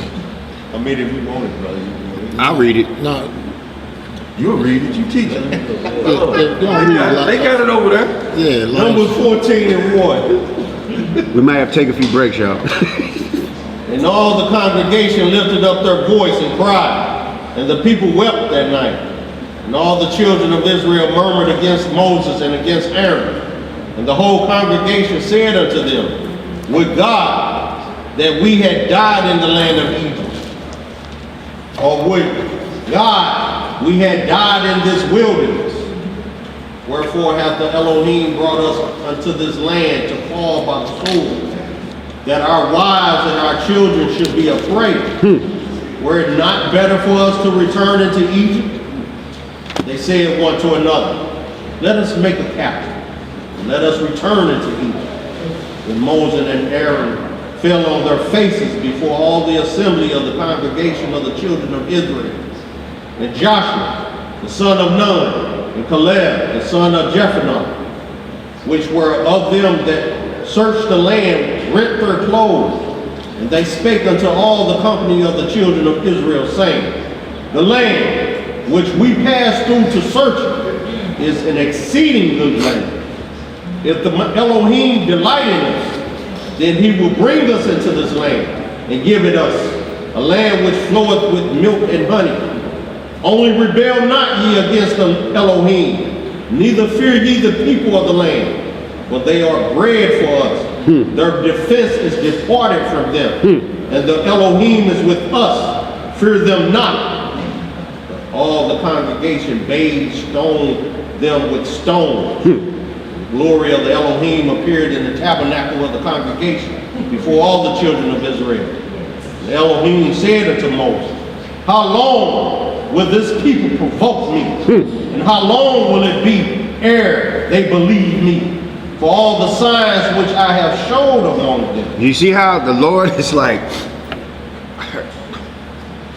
What could I do? exactly. I done done everything that there could be done. Read that Isaiah chapter 1. The whole head is sick.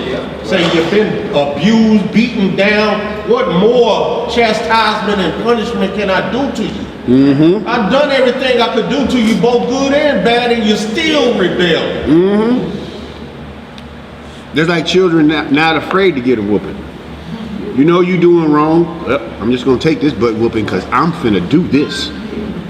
Okay, them welts will go down.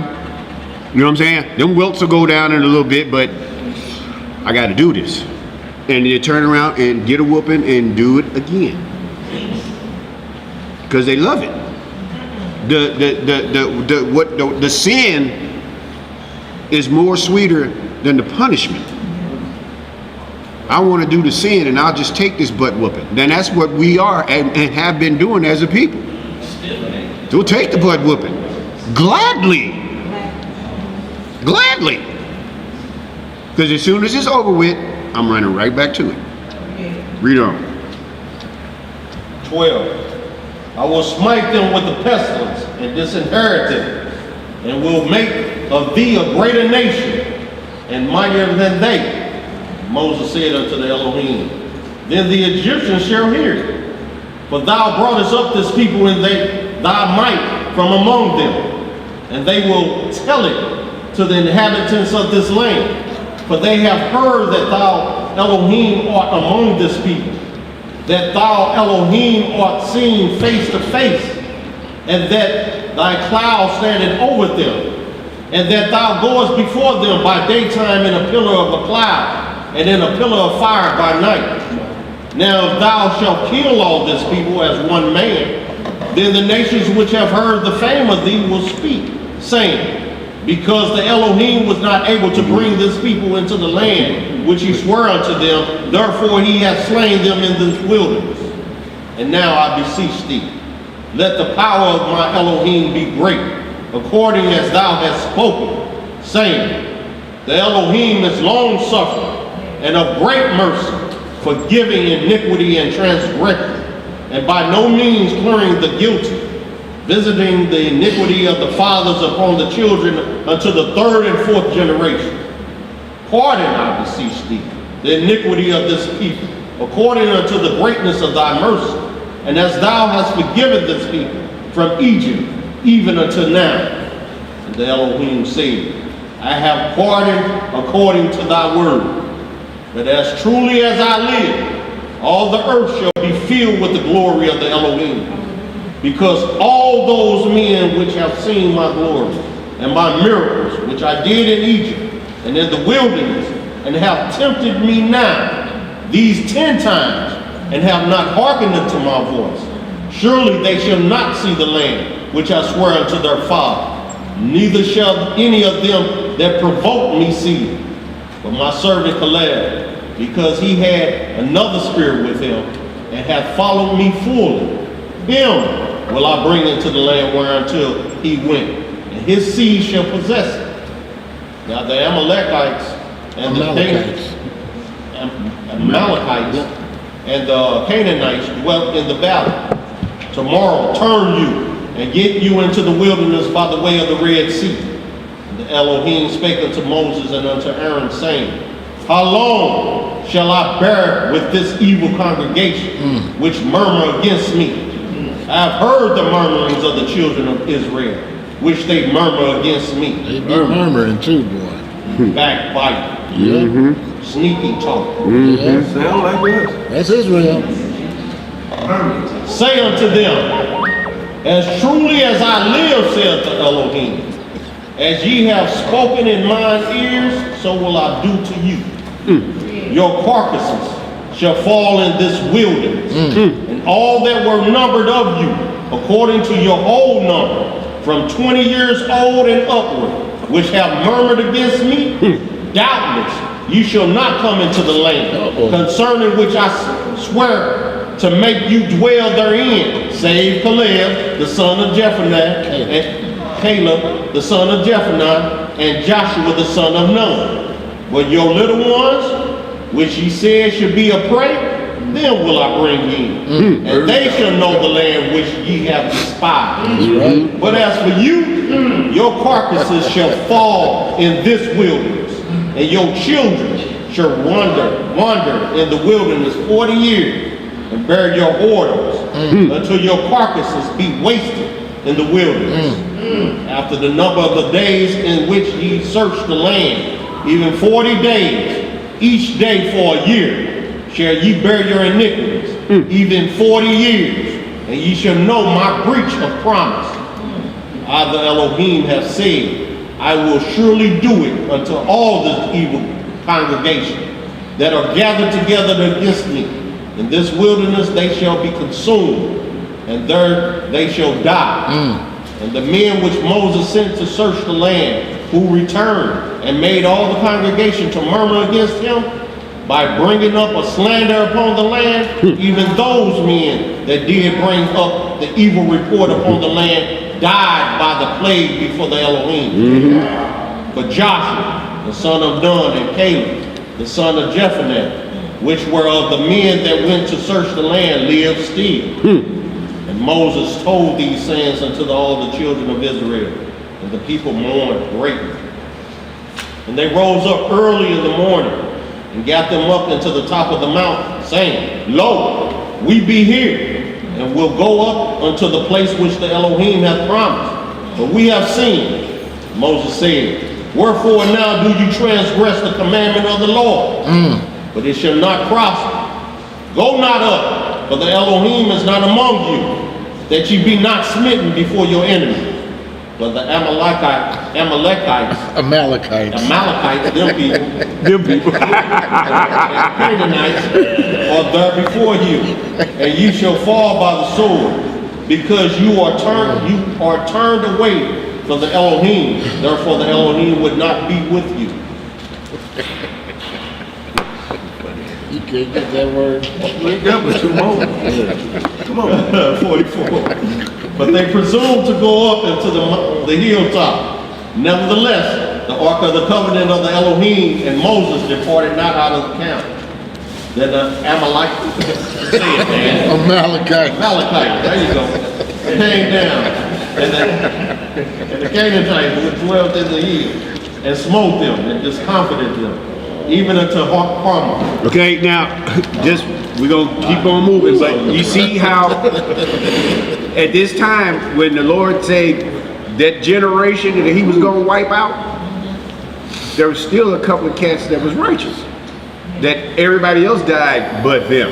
And so you see how, like, the Messiah always likens the kingdom of heaven to children. They didn't do, the children, what their parents did.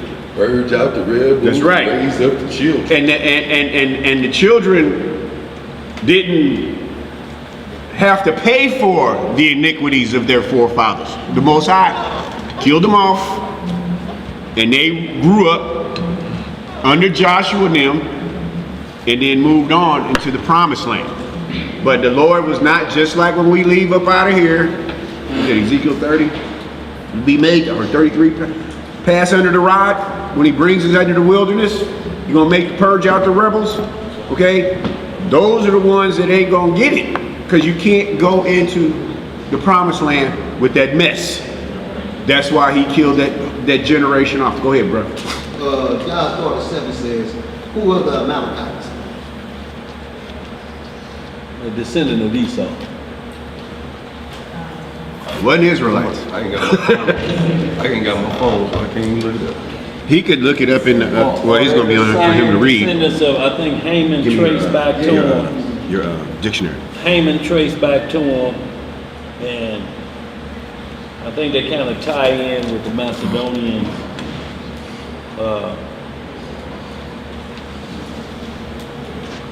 Yeah, I can look it up real quick and tell you where it comes from, but they're supposed to be wiped from the earth. They'll be a thorn in our sign forever. Amalekites, an ancient and nomadic marauding people dwelling mainly in the Negev from the times of Abraham to Hezekiah, 2700 BC. There's a history. First mentioned among those smitten by Chedorlaomer in the days of Abraham, that's found in Genesis 14 and 7. Moses felt their fury in the unprovoked attack upon the Israelites at Rephidim, for which God decreed continual war and ultimate obliteration. Exodus 17 and 8. We just read that. And we saw that then.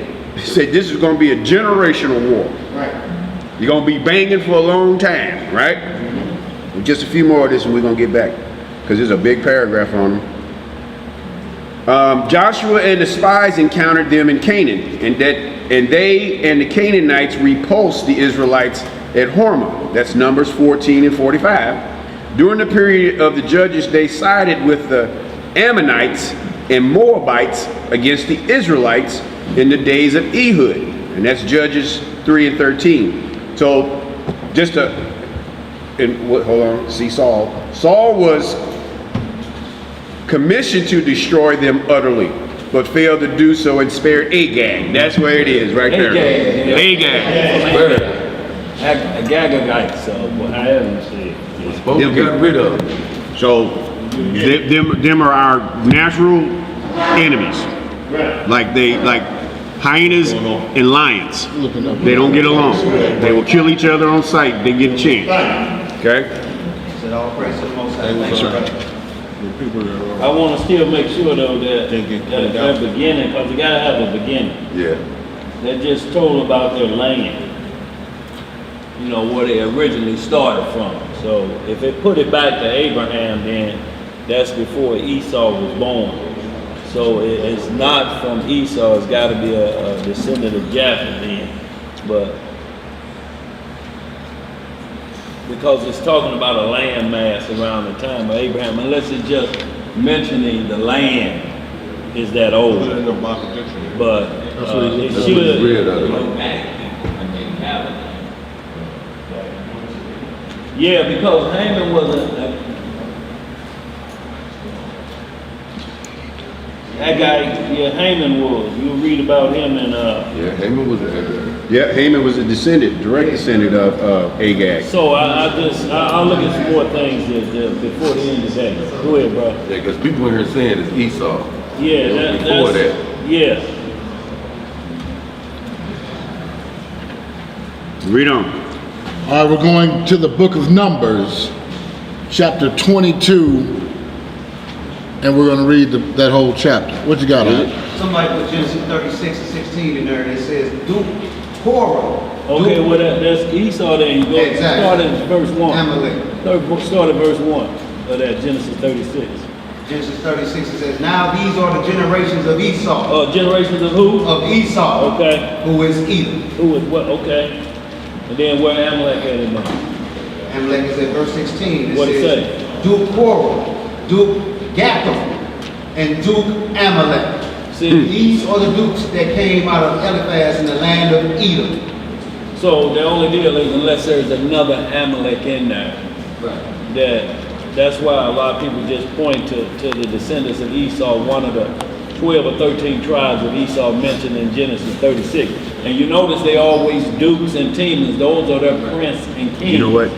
That's why dukes Skip sit on the this, stock this exchange. 22. And they It's call gonna be another long themselves chapter of a kings second or the read. dukes of Go to Earth. the Matthew.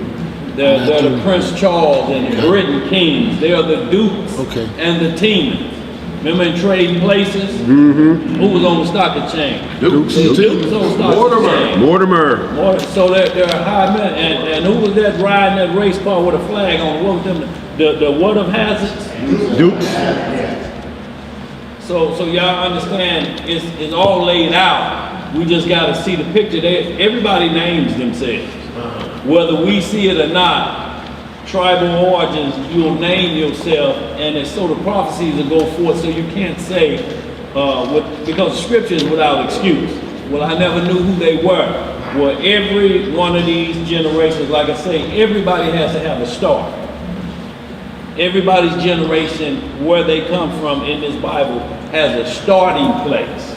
You got to see if they starting in the land, if that's where they come. But they have a forefather, all I'm saying. Everybody on earth now came from from Noah, Shem, Ham, and Japheth. Everybody that's on this earth right now. And they took over all of the land mass. So all the land is named after them. But I'm just looking again for another Amalek, but that's where Esau's 12 tribes are, like Genesis, I believe it's 12 talks about Ishmael's 12 tribes. He should become 12 princes. And Jacob had 12 tribes. So these three boys now make up all of the promises that's coming from Abraham about the end of the world. So you got the sons, the dukes and teamers of Esau fighting its 12 tribes, fighting the 12 tribes of Ishmael in the homeland.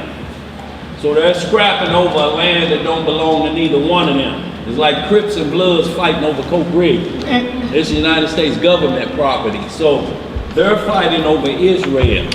And they're trying to make it, says it should be a two-party state. We ought to split it, but the land don't belong to neither one of you because Abraham didn't promise it to y'all. He gave y'all promises, like Isaac gave Esau a promise, but Jerusalem was promised to Jacob and his 12 sons. So we got the three boys get off the ark, set all the land mass.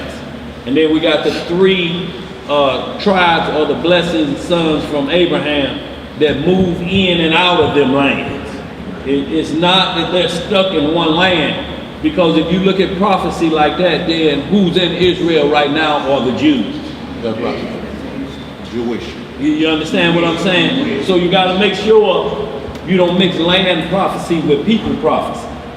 Everything mentioned in the boys that got off the ark when it says and Gog and Magog. Y'all know how long ago that was since they got off the ark? Right. Do you think it's still, you think there was Russians in Gog and Magog when they got off the ark? You think there was Russians? With that hat on? So there's people that move in and out of lands and conquer them. Right. So then when the prophecy is prophesying a land, it's who's ever in that land at the time of the prophecy. It's that people. You have to understand how it talks about it. Right.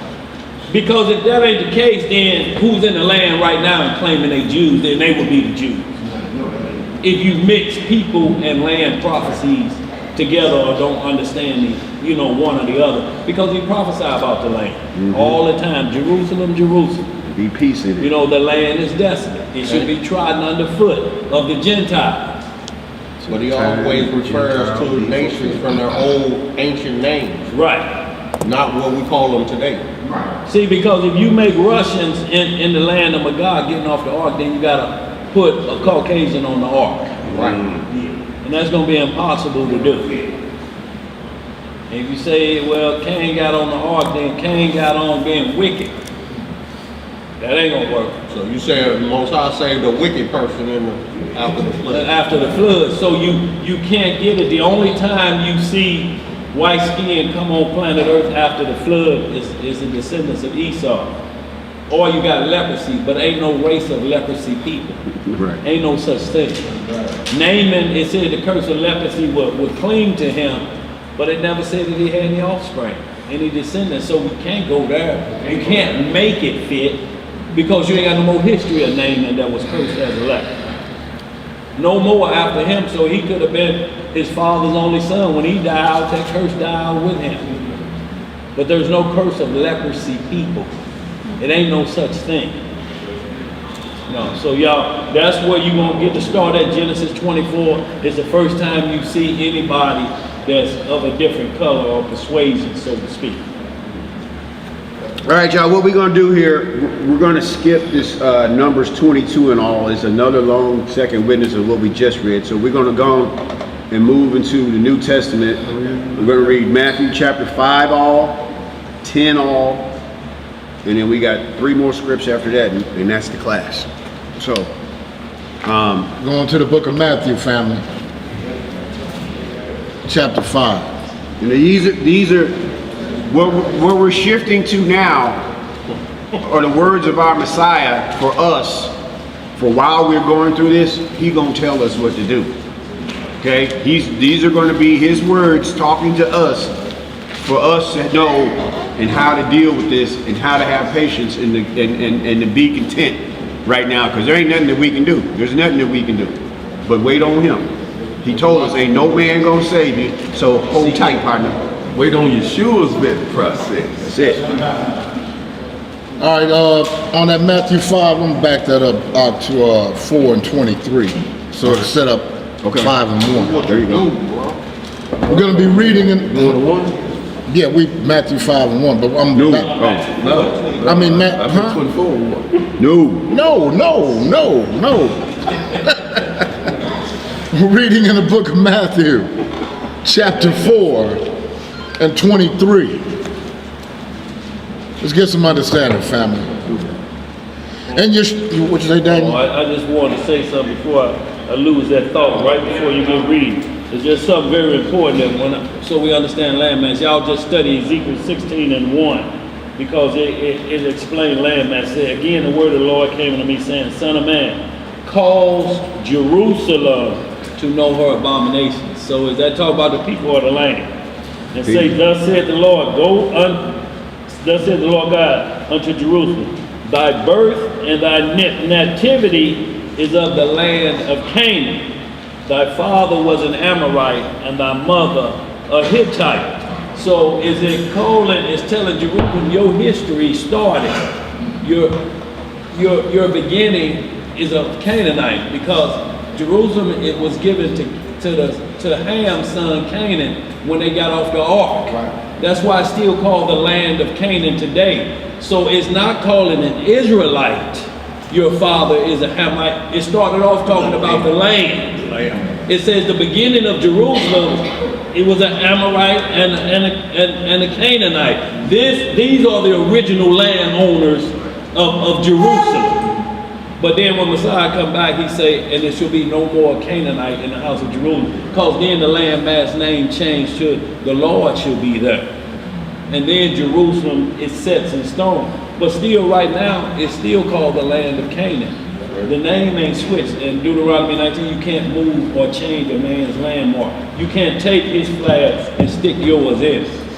Not until the transition of the lands take place. So when you read that Ezekiel 16, it's talking about the Messiah when he married the nation of Israel. But he's just letting them know at the beginning this land belonged to Ham. It still belongs to Ham. You know, the name, the title of the land. I should say that. But he gave us their land. He specifically said that I should give you the whole land of Canaan. The whole land of Canaan. So Canaan possession became ours. Right, and where did the original title come from? Off the ark. Yeah. So a lot of people get that mixed up and they think, wait a minute, they're saying, y'all, we come from some Hamites. We ain't Israelites. If you don't understand the difference in it's talking land prophecy about a people. I mean, we can easy. Go ahead, that's all I want to say. Excellent, bro. Go ahead. Yeah. The book of Matthew, chapter 4, Verse 1. and verse 23. And Yeshua went about all Galilee, teaching in their synagogues, and preaching the gospel of the kingdom, and healing all manner of sickness and all manner of disease among the people. And his fame went throughout all Syria, and they brought unto him all sick people that were taken with divers diseases and torments, and those which were possessed with devils, and those which were lunatic, not Saint lunatic, and those that had the palsy. Right. And he healed them. And there followed him great multitudes of people from Galilee, and from Decapolis, and from Jerusalem, and from Judea, and from beyond Jordan. Chapter 5 and verse 1. And seeing the multitudes, he went up into a mountain. And when he was set, his disciples came unto him. And he opened his mouth and taught them, saying, Blessed are the poor in spirit, for theirs is the kingdom of heaven. Blessed are they that mourn, for they shall be comforted. Blessed are the meek, for they shall inherit the earth. Blessed are they which do hunger and thirst after righteousness, for they shall be filled. Blessed are the merciful, for they shall obtain mercy. Blessed are the pure in heart, for they shall see Yah. Blessed are the peacemakers, for they shall be called the children of Yah. Blessed are they which are persecuted for righteousness' sake, for theirs is the kingdom of heaven. For persecuted for what? For righteousness' sake. That's the only way you can have persecution. It has to be for righteousness' sake. It can't be for your sake that the police is after you and put heat on you if you're doing something wrong. They're not persecuting you for righteousness' sake. They're persecuting you for breaking the laws of the land. So it's a difference if you full of hooch and drive to a bus stop and take off and they finally spike strip you and get you stopped and they get you back and put the cuffs on you, put you in the car. Y'all just doing me like this cause I'm Israel. No, because you almost killed everybody on that bus stop. Full of hooch.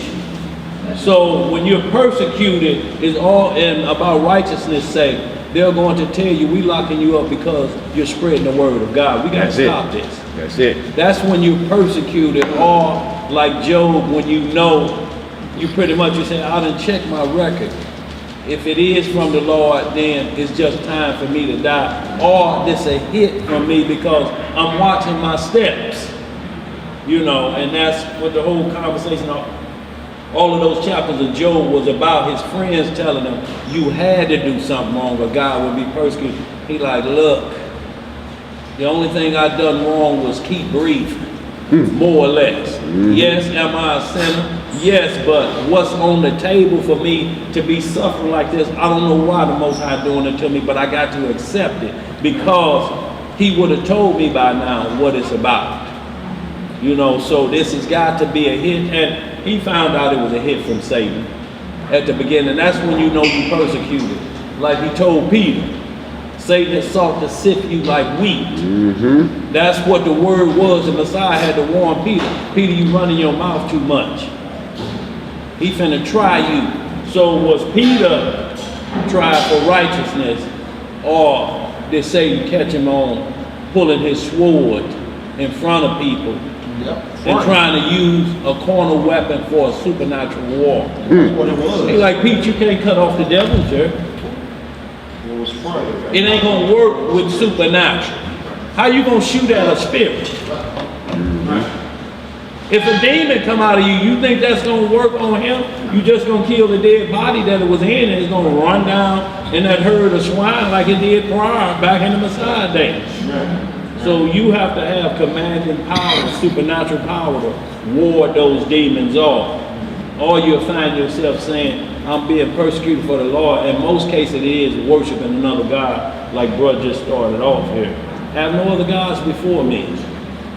If the Most High coming after you, and you usually know it what it's from, because he don't hide from you. He said, I tell you just Face like to this. face. This is why I'm getting you.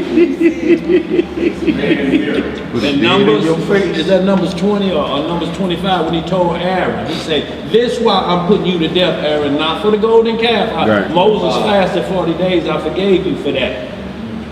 But because you said we and you struck that rock, you got to die for that one. Now get up there and die. And Moses, you're gonna be next for the same thing. So he don't hide, you don't never have to guess where it comes. It comes right here. Just like when you drowning or a near-death experience, what comes right here? Me still in that car, them hubcaps, crawling through that window. When do you see yourself graduating, dog? You know what I'm saying? Helping Miss Johnson with the grocery, that's always righteous. Sin is the wages of what? Death. So that's what you get to see. This is why you at death, right here. I'm not gonna point it back. I want you to know. So if I decide to let you go back on earth, you know what you gotta do. You ever hear anybody come back and say, man, I think I wanna go graduate and become summa cum laude? Or do they talk about I gotta change the way I used to live? God has done what? Spared me. Yes, sir. Go ahead. Later. Man, you pulled me over, man, ain't having the basket. Right. They hating on me. Since when you can't have 6 Negroes in the back smoking reefer out in Chesterfield? Who made that law? With them 2016 plates. That's an unwritten law. But y'all know when you're being persecuted for righteousness' sake because you check your record. And he said, let no man judge you. So if they coming and you know what you've been doing, you know if it's a hit. You'll know if it's a hit on you because you know what your jacket is. Read on. The book of Matthew chapter 5 and verse 11. Blessed are ye when men shall revile you and persecute you and shall say all manner of evil against you falsely for my name's sake, or for my sake. Rejoice and be exceeding glad, for great is your reward in heaven. For so persecuted they the prophets which were before you. Ye are the salt of the earth. But if the salt have lost its savor, wherewith shall it be salted? It is thenceforth good for nothing, but to be cast out, and to be trodden under foot of men. Ye are the light of the world. A city that is set on a hill cannot be hid. Neither do men light a candle and put it under a bushel, but on a candlestick, and it giveth light unto all that are in the house. Let your light so shine before men that they may see your good works and glorify your Father which is in heaven. Think not that I am come to destroy the law or the prophets. I am not come to destroy, but to fulfill.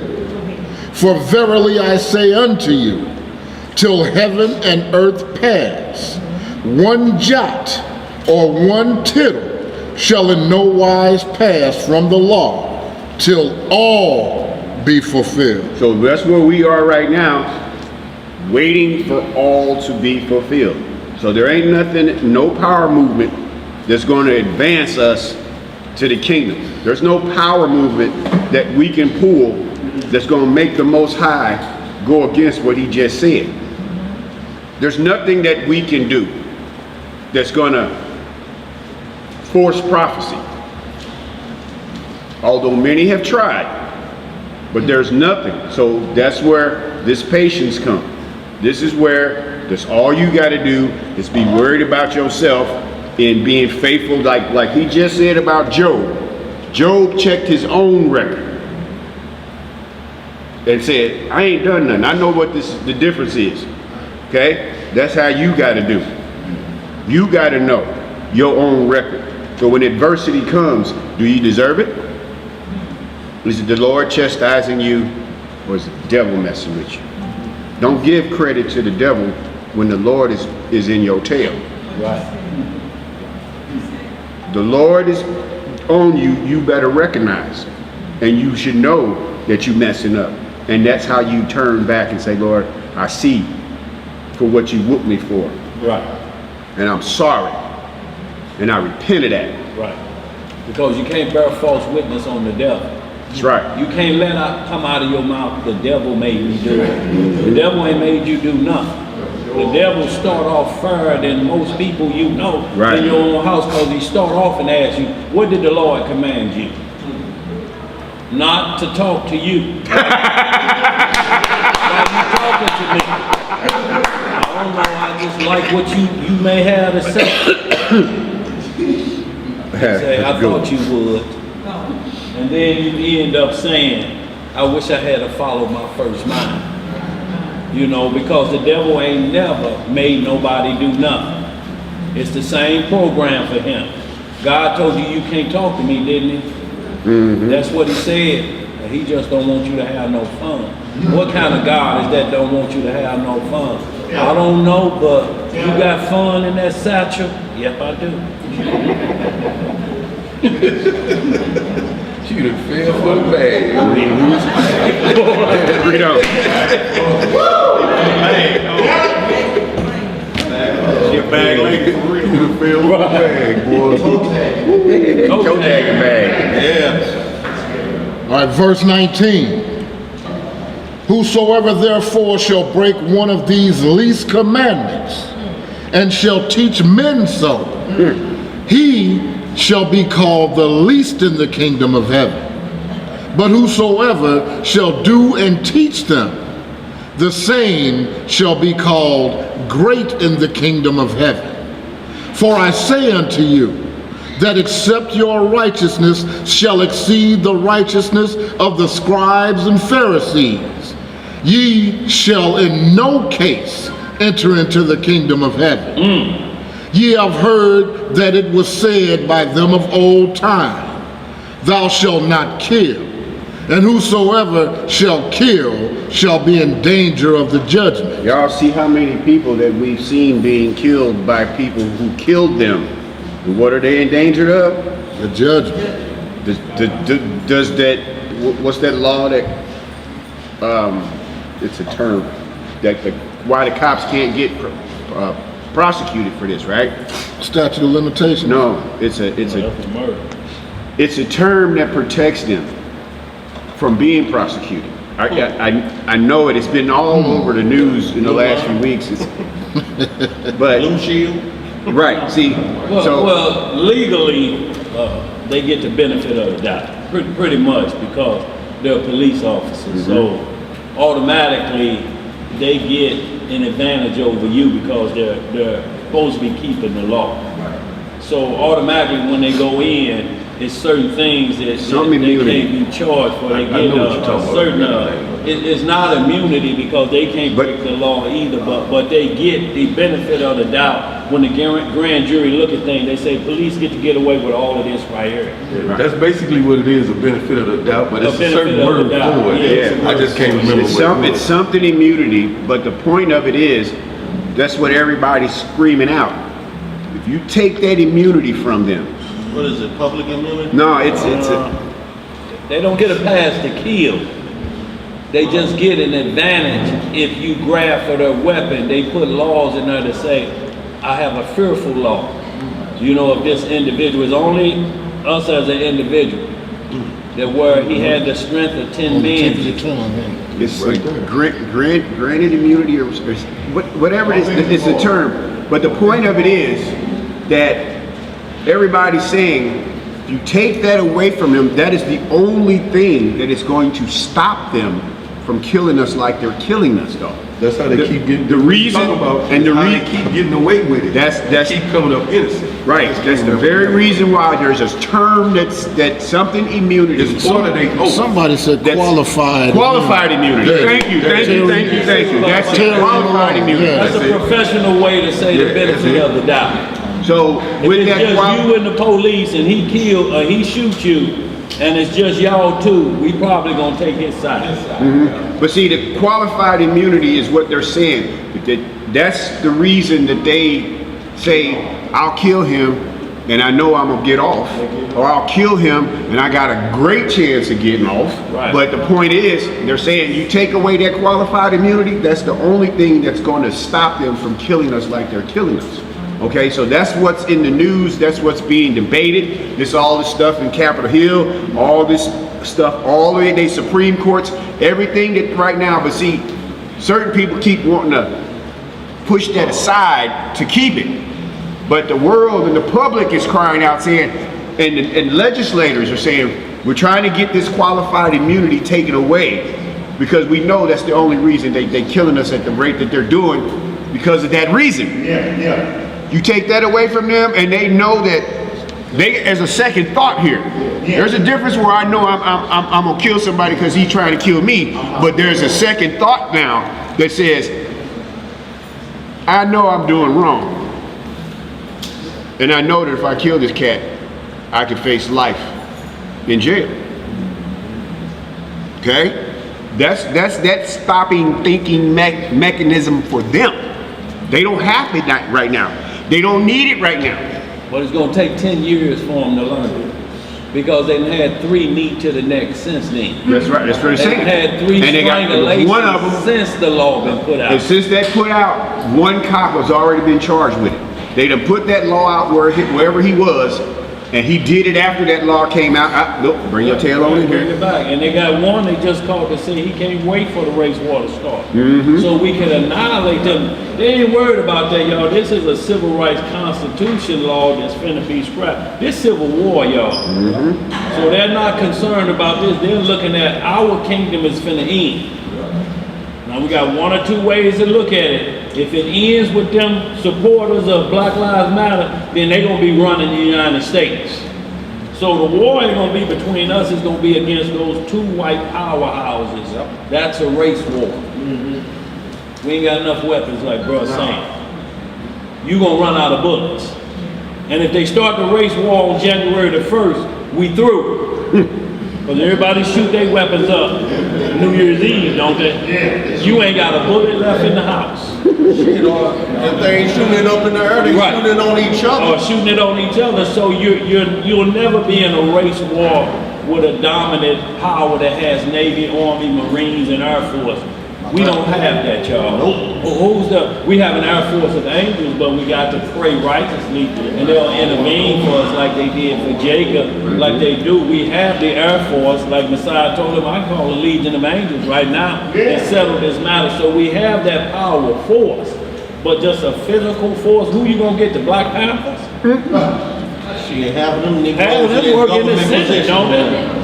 I mean, who else you gonna go get? What's the boys that protect New York? Guardian Guardian angel. angels. Who they you got gonna go smashed when they get came to St. Louis. to deal with the champions of killing? I'm talking about the champions. When you drop Quickly, nuclear yeah. holocaust, who else dropped nuclear holocaust on a nation on this planet? Get y'all ass So out it's there. already on the record. Not one time, but how many times they drop it? Right. Champions of killing. Champions of killing. So it's on the record.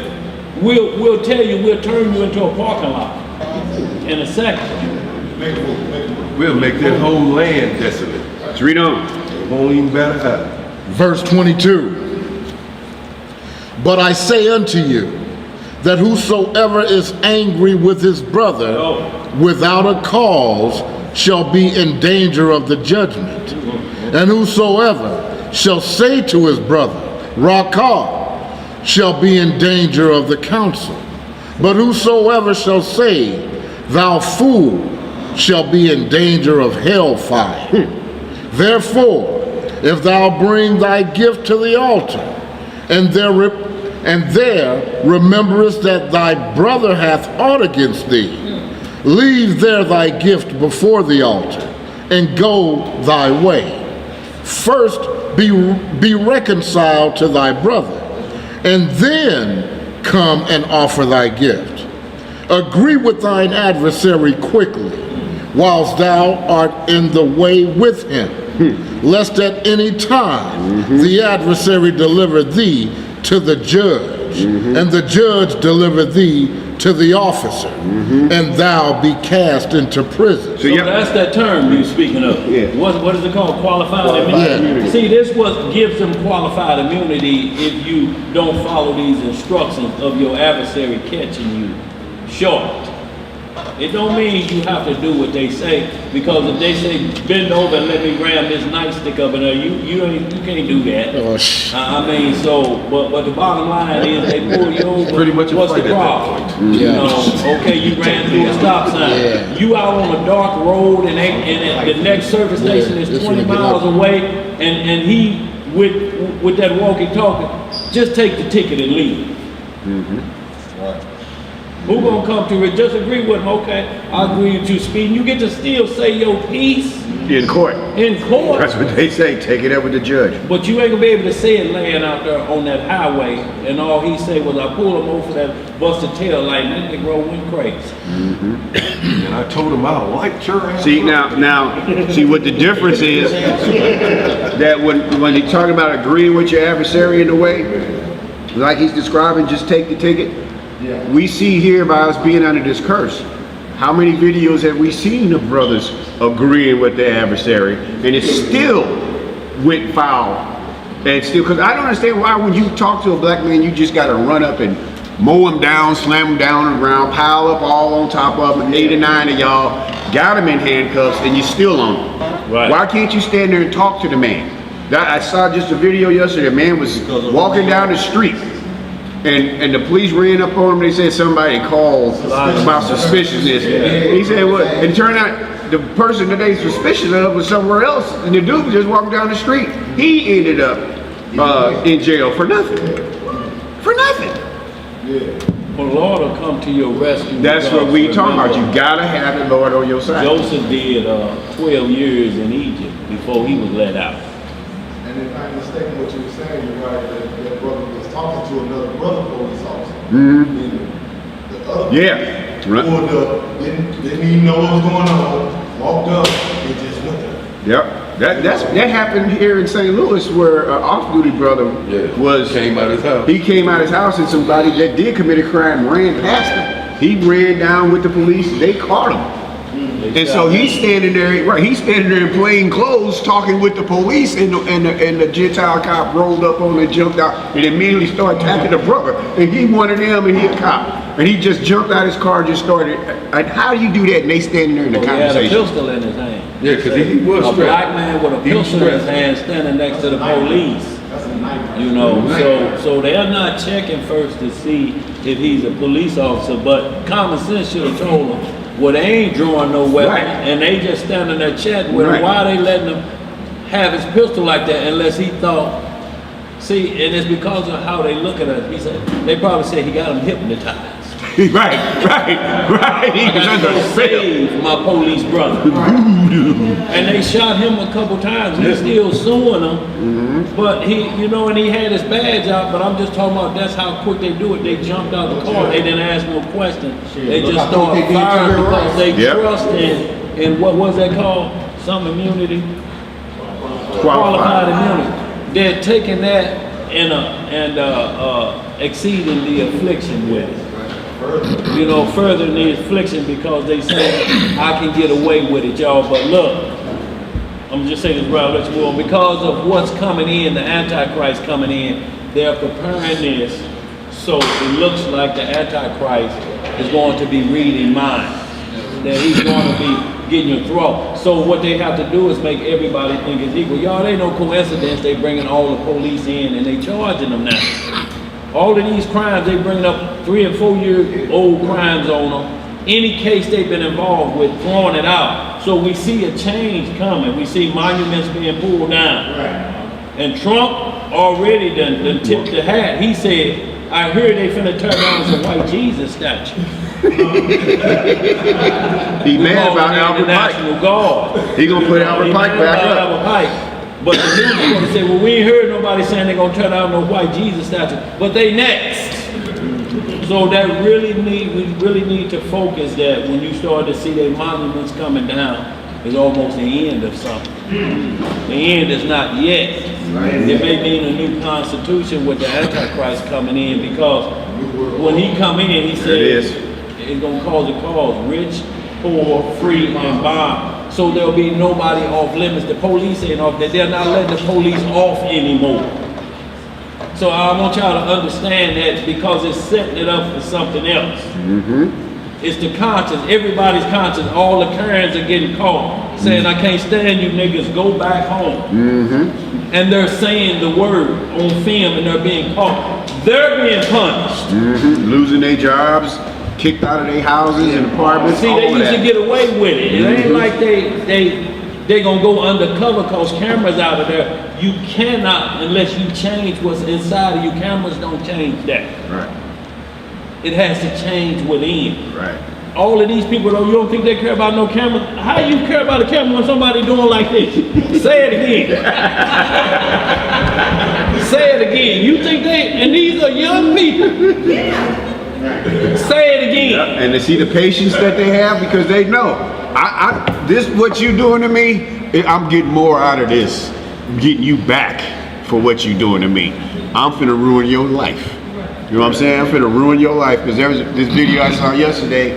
This lady, Gentile lady, had gave his brother, flipped him off in traffic out her window and yelled at him and called him the N-word. You know what the brother did?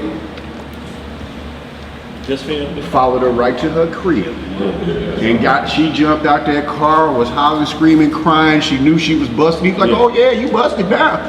She ran, tried to cover up her license plate. And he's like, I already got it. You know, he said, why? She was so terrified. She couldn't even answer him. And other people were walking down the street like, what happened? He said, she flipped me off and called me the N-word. And I just followed her home to her house. And I'm filming her. And she was so petrified, covering up her license plate and all that. And he said, now why did you call me that though? So you didn't think I was gonna do this. See, now it wasn't no passing in traffic. You thought you was gonna get away with that. But no, not this brother. He went straight to her crib and she was terrified because now he knows where she lived. So what you think she gonna do tomorrow? Move. But that warns us first, though, y'all, for us to be on our best behavior. That's it. We supposed to be the light givers. So y'all, it's cameras up everywhere. Everybody waiting to get a world star moment. You just don't be the part of the video that they're showing that they get rankings for world star. Don't have it be you. You know, be mindful, y'all. Walk like them cameras ain't even there. And when you have that mindset, I don't care if they have 1 million cameras up there. It don't mean nothing, but that has to change from the inside. If you see a camera and you straighten up, that's a problem already. Yep. So what these people are doing that's getting caught on camera, they haven't changed the inside yet. Until the inside change, we're gonna keep seeing these. I don't care how many laws they make, we're gonna keep seeing it until the change come from the inside. Look, the only way change come on a nation like this, everywhere we done been captive, we have to send them storms and them pestilence. It's the only thing. Laws ain't gonna make them change. We got the Saharan Desert dust storm going on right now over St. Louis. It's supposed to have been here yesterday. That the dust from the Sahara Desert blew all the way, just like the slave ships, that path, it came up around, and now it's sitting over St. Louis. It's going a little bit further north, but that's about where it peters out at. But you can see it on the news, and they'll show you this beige thing like this that swoops all around from over the Sahara Desert. Because right now, their dust is over us right now, over this old Sears building. The dust from the Sahara Desert is over the old Sears building right now. How you know? You been outside. But you see how they make a big thing out of it, and they say, "Oh, it happens all the time." Right. Right. See, I don't ever remember this happening. I don't ever. They said that. You right, Bill. They said that, and I said I don't ever remember this. Right. So y'all, the Most High is gonna have to break them down. Like he said, y'all, their proclamations ain't gonna do it. We always had proclamations. Anybody else that mess with Joseph or the Israelites, they gonna answer to me. So them things always been out there, but we ain't never got first in command. You wanna know we got a full takeover? Look at the money. If James Brown on the 50, we got it. All Negroes. Yes, sir. If we get on the 50, boy, we might be in way worse trouble. Well, I'm telling you, whoever faces on the money, every other nation is tributary. Oh, you right, So Bill. the money has to change, y'all, before everything else changes. If the money don't change, y'all, you're still tributary. That means we still make the laws. You gotta go tell your legislator, they'll come and tell us, and we'll see if we can pass that. We'll lock these police up. But until y'all we hear guilty, what's the victory? And this is coming from a land who made monuments of losers. All these statues they tear down, they lost. You're right. Right. And got a statue. Right. But not only that, they were murderers. Yeah. They were mass murderers, serial killers, and rapists. And they have honor. Treasonous. Right. They did treason against the United States, Yep. trying to tear it down. Yep. To keep their slaves. Yep. They honored them. Go ahead. We gonna give you a statue, loser. That's what they out there protesting in Forest Park right now about. The loser St. Louis. Yeah. St. Lucifer. Yeah, he eventually lost, but they got a statue They in the out there city protesting named on our hill right now, the KKK. Are they? Yeah, they out Protesting on our hill right now about keeping St. Lucifer in Forest Park. They want to tear the statue down and change the name of St. Louis. You understand, St. Louis is a Catholic town. Yeah. Go ahead, sister. So St. Louis is a statue of the original St. Louis out there. Right. Who they named the city after. But they say St. Louis is one of the largest Catholic cities. Yeah. Yeah. That's why you can't keep a football or basketball team. Because it's Roman based. So you get hockey and baseball. Soccer coming in. Not no brothers. But you'll even have white folks that aren't from St. Louis come to St. Louis and say they have never encountered the racism as white folks. The last They slave say state. that's a city that white folks don't even like to be in It's the because last of the slave racism. The racism here, but St. Louis has always, from its beginning, has been a city who had both slaves and frees, Yes. free blacks residing within the same community. Yes. So imagine what that does to the psyche of Right. the Right. Negro. Right. Walking past with shackles on them. Yeah. Right. Yeah. The other half free to roam. Right. What you got, Imam? They just all over you. I'm about to get on somebody. I'm about to give up. Do nothing but eat your sandwich. Okay. I was reading the book of magazines again, and in it was talking about how these are people who are continuously, they're continuously to take over the world. Mm-hmm. The thing was taking over the world in every place in it. Mm-hmm. Taking over and conquered. And now they're fighting because Egypt, which always has. Because they got an element of their own people that says enough is enough. Enough is enough. And they say, no, we continue this until our reign is over. Mm-hmm. And so that's the conflict.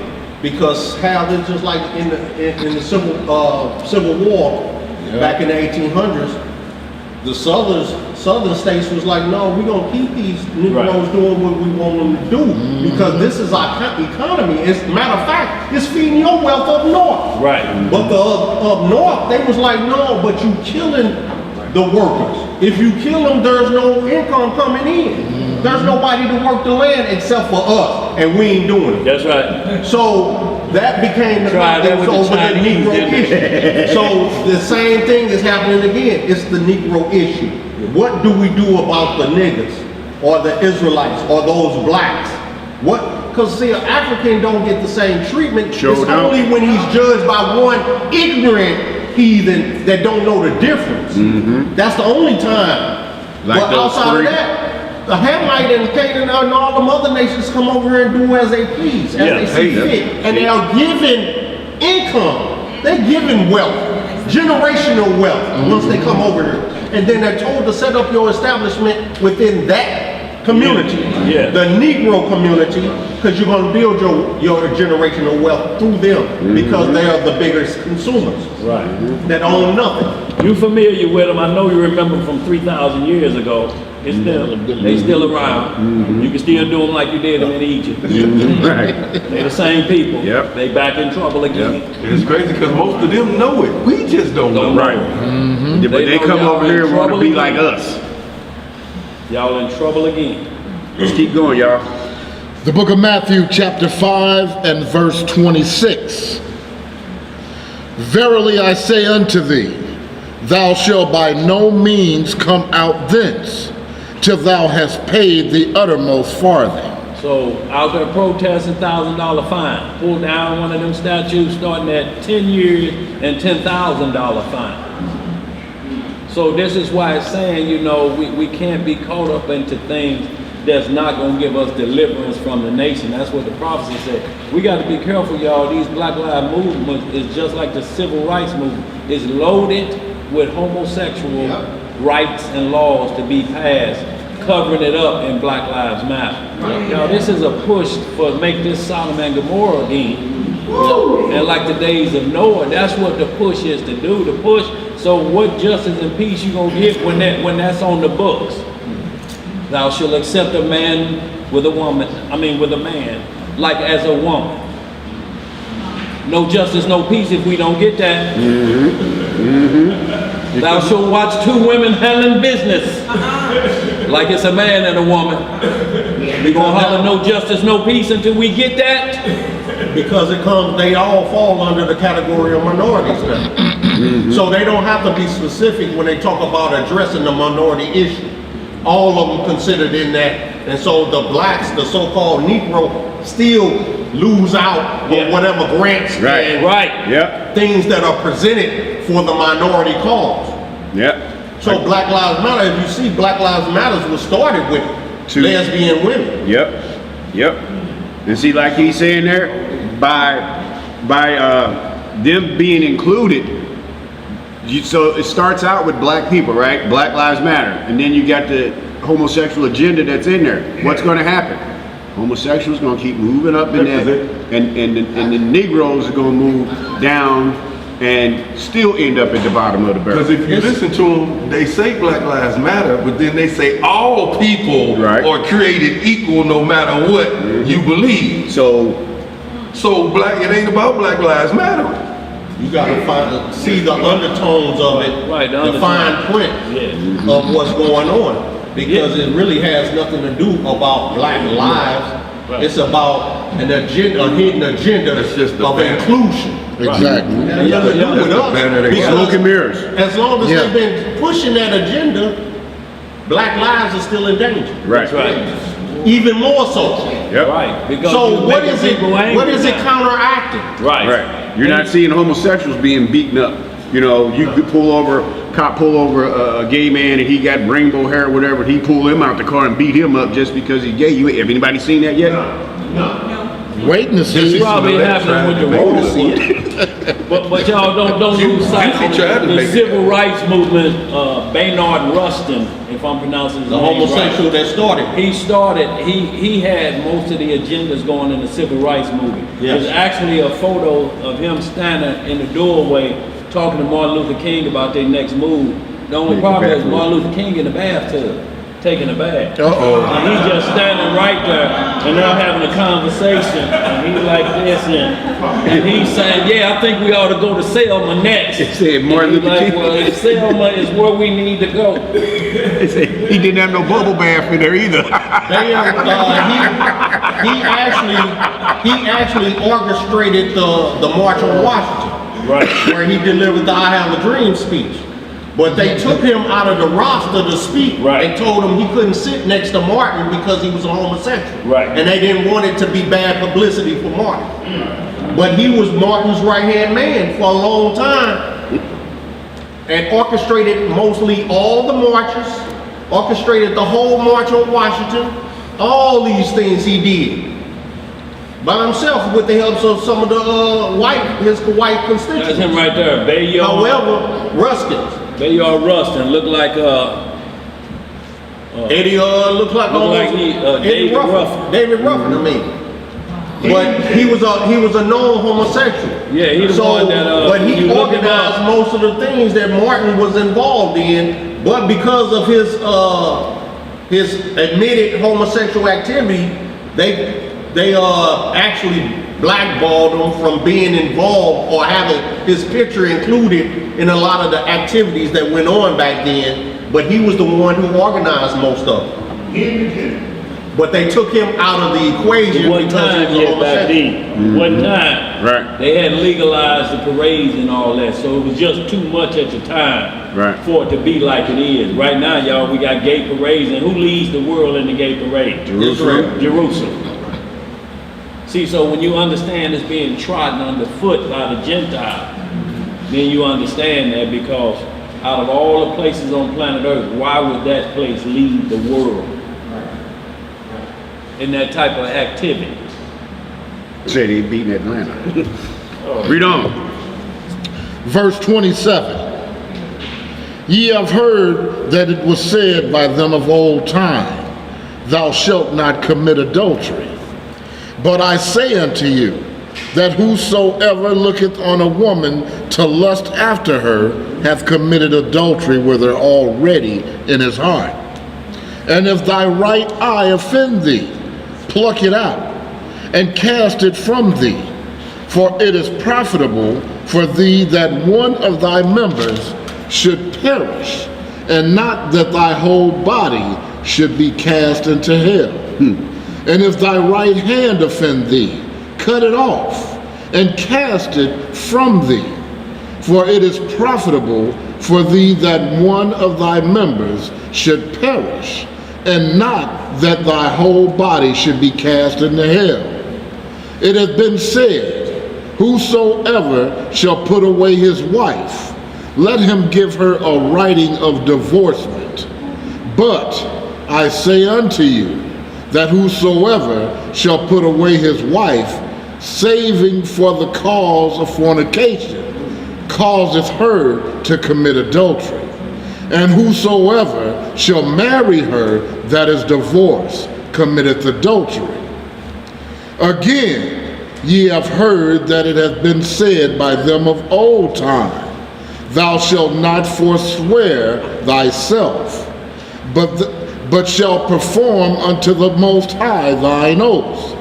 But I say unto you, swear not at all, neither by heaven, for it is the Most High, it is Yah's throne. So how many times you see, just as an example of us at that table with them two officers in that interrogation room, and the first thing out your mouth, I swear to God, put that on my mama, I put that on my baby, I do this, I swear to God, I didn't do it, and you're lying all the time, the whole time. You're lying. So not only are you breaking his commandment by swearing and taking his name in vain, but you're going to lie on him too? You got to use, why do you have to use the Lord to prove that you are a liar? You want to use the Lord to make me believe you believe in him. But what you're doing is contrary to what he say do. So what are you doing? Anti-Christing.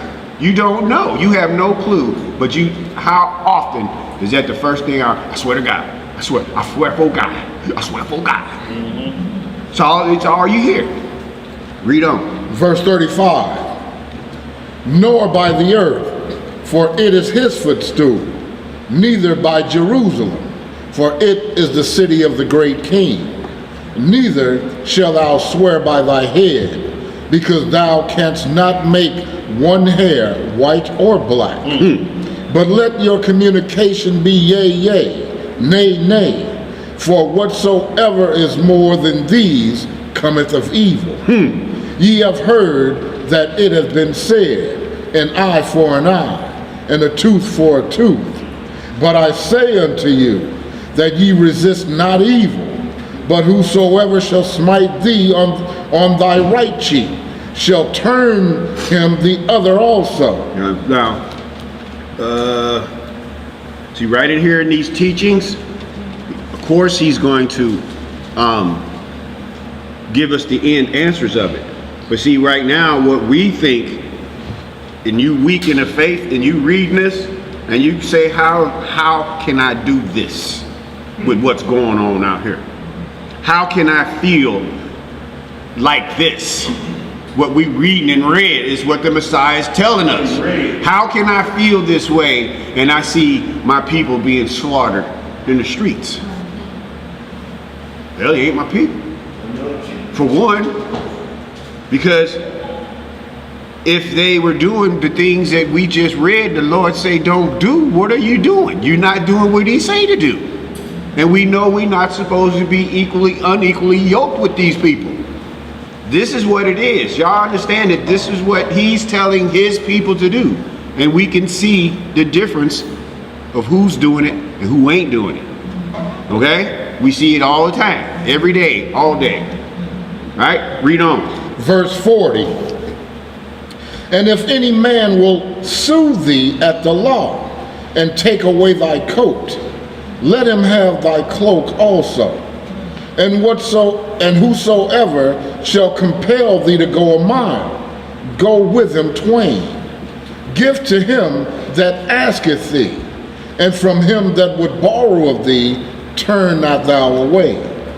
Ye have heard that it hath been said, thou shalt love thy neighbor and hate thine enemy.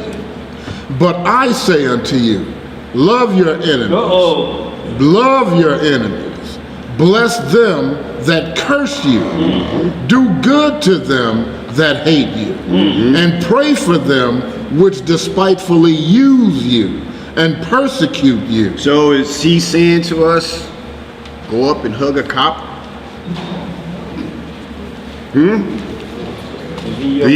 Be officer friendly? Am I obligated to have coffee and donuts with him? Okay, so we're gonna see what he's saying though. So this is what I'm saying. How we feel like, dang, he telling me I gotta love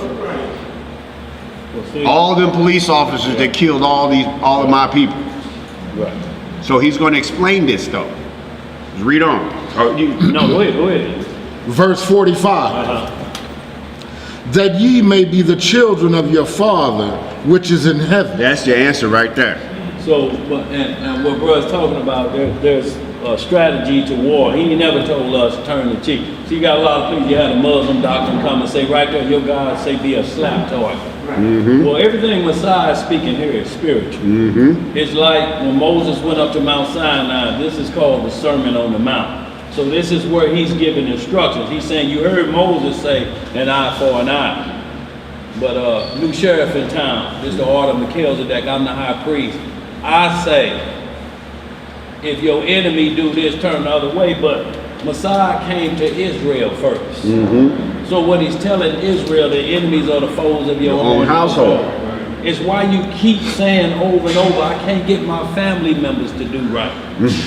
I can't get them to believe it. You ain't worried about nobody of another nation. Right. You ever heard anybody say, I couldn't get the Chinese man at the right place to believe I was Israel? They already know who you are. That's why they're in the neighborhood. Whatever you say, whatever you say. You want extra St. Paul for that? Okay. You get extra St. Paul for being Israel. Next. Special wonton soup for him. But our problem is just what Matthew tell us and just what Micah 7 tell us. Your enemies are the foes of your own household. That's in Old Testament and New Testament. So when you understand the priesthood that you're under and what group of people that he's talking to right here, when he's telling you, look, majority of the time it's going to be your own family members. And they're going to say something that's going to feel like a slap in the face. Like you say, man, that was like a slap in the face what you said the other day. He didn't technically slap you in the face. And then when he said if they be hungry, give them your coat. The Most High don't tell you to do that. What he's saying is, give them things, just keep giving them the scripture. That's all I say. When you heap coal in it, when they say give him bread if he be hungry, you think that's literal bread, or they say keep pounding him with the word. Right. That's the bread of life. Give him the water, give him water to drink. It just keep pounding. That's what he holds on his head. If I threaten to kill you and I can come grocery shop in your house, how is they gonna straighten me out? I'm gonna kill you, I'm your enemy, give me bread. Well, come on in, and there the closet is. Get what you want. Just go slap me, Nah. See, and it's like, you know, you deal and try to go by the scriptures, and you deal in righteous judgments. But you got people that say, well, Judge Judy said, you know, or Steve Wilco say, or Maury say, but you are saying, thus saith the Lord. Okay, so how can you deal with two people if you're not even on the same playing field?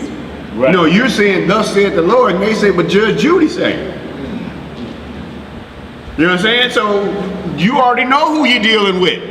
That's the enemy of the fold of your own household. Right. That you still have to keep dealing with righteously. You see, this is what he say right here when I say.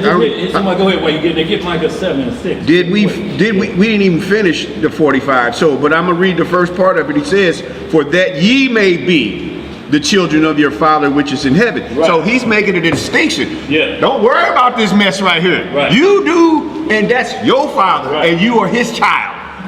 They ain't. They're not trying to be. Don't worry about them. That's child's play. That's just minuscule. That don't matter. That little mini stuff. Negro stuff. Negro-esque, we call it. Okay, that's all that is. But he's telling you, you be better than that. It's you ain't the one trying to serve and please them. It's your father who you trying to please. That's right. And he's telling you all of these things because it's him that's looking down on you and being pleased about it. You stand strong and walking this line. Right. Towing this rope on your own. Right. Dealing with all this madness that's around you. Yes, sir. So let me say this right. See, because everything has to be proven with two witnesses. And when you get somebody from a strange nation, you got to give them two witnesses. So we got it in the Old and New Testament. Somebody really quick, Micah 7 and 6. And they get Matthew 10:36. We're going to Matthew 10. Micah chapter. I just want to hit that really quickly. Micah chapter 7 verse 6. What it say? For the son dishonors the father. Right. The daughter rises up against her mother. Right. The daughter-in-law against her mother-in-law. Right. A man's enemy or the men of his own house. See, the man's enemy, now here's Matthew 10:36, because that's the prophet Micah talking to the children of Israel. And then Messiah came, I came to the children of Israel. I did not come for no other nation. So he's giving us instructions first. If thy enemy, look, it's going to be your own brother. That's why I said if your righteousness don't exceed the Pharisees, you can't get in the kingdom. Who are the Pharisees? What nation of people are they? Israel. That's your war. The other nations already know who you are. It's that internal war. That's why I start off, we can't love his brother. You can't love your brother if he in the Phariseeism, because he can't come to the kingdom. It's condemned already. That practice is condemned already. So you can't link up with what's condemned already. What are you gonna do if you say, well, okay, man, it's Judgment Day. Well, I'm going in the kingdom. I'll see you in hell later. You know, what do you do? Because how do you link up with somebody that's condemned already? I'm talking about in fellowship. I'm not just talking about, well, that may be my partner. He a Muslim. He just grew up like that. But we're talking about bringing in a fellowship of several different cups. It's like pouring Hennessy in here, gin, and then put a little margarita in there, and then you take it down. What is it that got you in the bathroom right now? Which one of them liquids? All of them. All of them. A ball of make. You know, and that's why he says, you know, you purge that stuff in the drawer and come on with the spiritual truth. But hit that Matthew 10:36. Is that what it say? Matthew 10:36 says, and a man's Foes. yeah. And a man's foes shall be they of his own household. So you see, Messiah went back to the law. He wasn't telling you if the Klansman your next door neighbor, you be friendly with him. If he, you know, you see him whooping your child with a whip, you just pull him in there. Now, Earl, you go out there and let him whoop you with a whip so it'll be equal. Right. No, it ain't telling you that. But we have to stay in the context of the letter, what group of people he was talking to, and where was he comparing the law, because he kept saying, of old time you heard this thing. He never changed the law. He just repeated to us what Micah told us in the prophecy. Our enemies are the foes of our own household. Listen to everybody. The last 10 people you heard that they got trouble about spreading this word, who was it with? Israel. It's with your own household. My auntie won't get it. My brother don't like it. I can't get my woman to believe none of it. My father warned me about you Pharisees. Yeah. You got a new cut coming? Yeah, Okay. Oh, there it is. That's right. There it is. He don't want nobody rushing for autographs. Y'all, I just wanted to touch that because we have to defend the word, y'all. And when a naysayer comes, y'all, it's for the gainsayers and the naysayers to say, so your God said if a man slap you, turn the other cheek and let him slap the other. He ain't never said be a slap target. It ain't never happened that he was a slap target. The only reason to walk to the cross is because he couldn't break Isaiah 53. If he'd have broke any of that and fought back, then it would have broken prophecies and we'd have got another in here, or somebody else he'd have pulled, or he'd have been in the same position David was. So he never broke law, he never broke prophecy, and the enemies that were slapping him on the cheek, that was a different slap. They wasn't slapping him in the word, man. They tore his beard off. And then he said he gave his cheeks to the smiter. But unless you know what snatching a beard off means, when you go into the book of Ezra, it means there was a time that it's like renting your clothes or sitting in sackcloth. A man, because his beard is his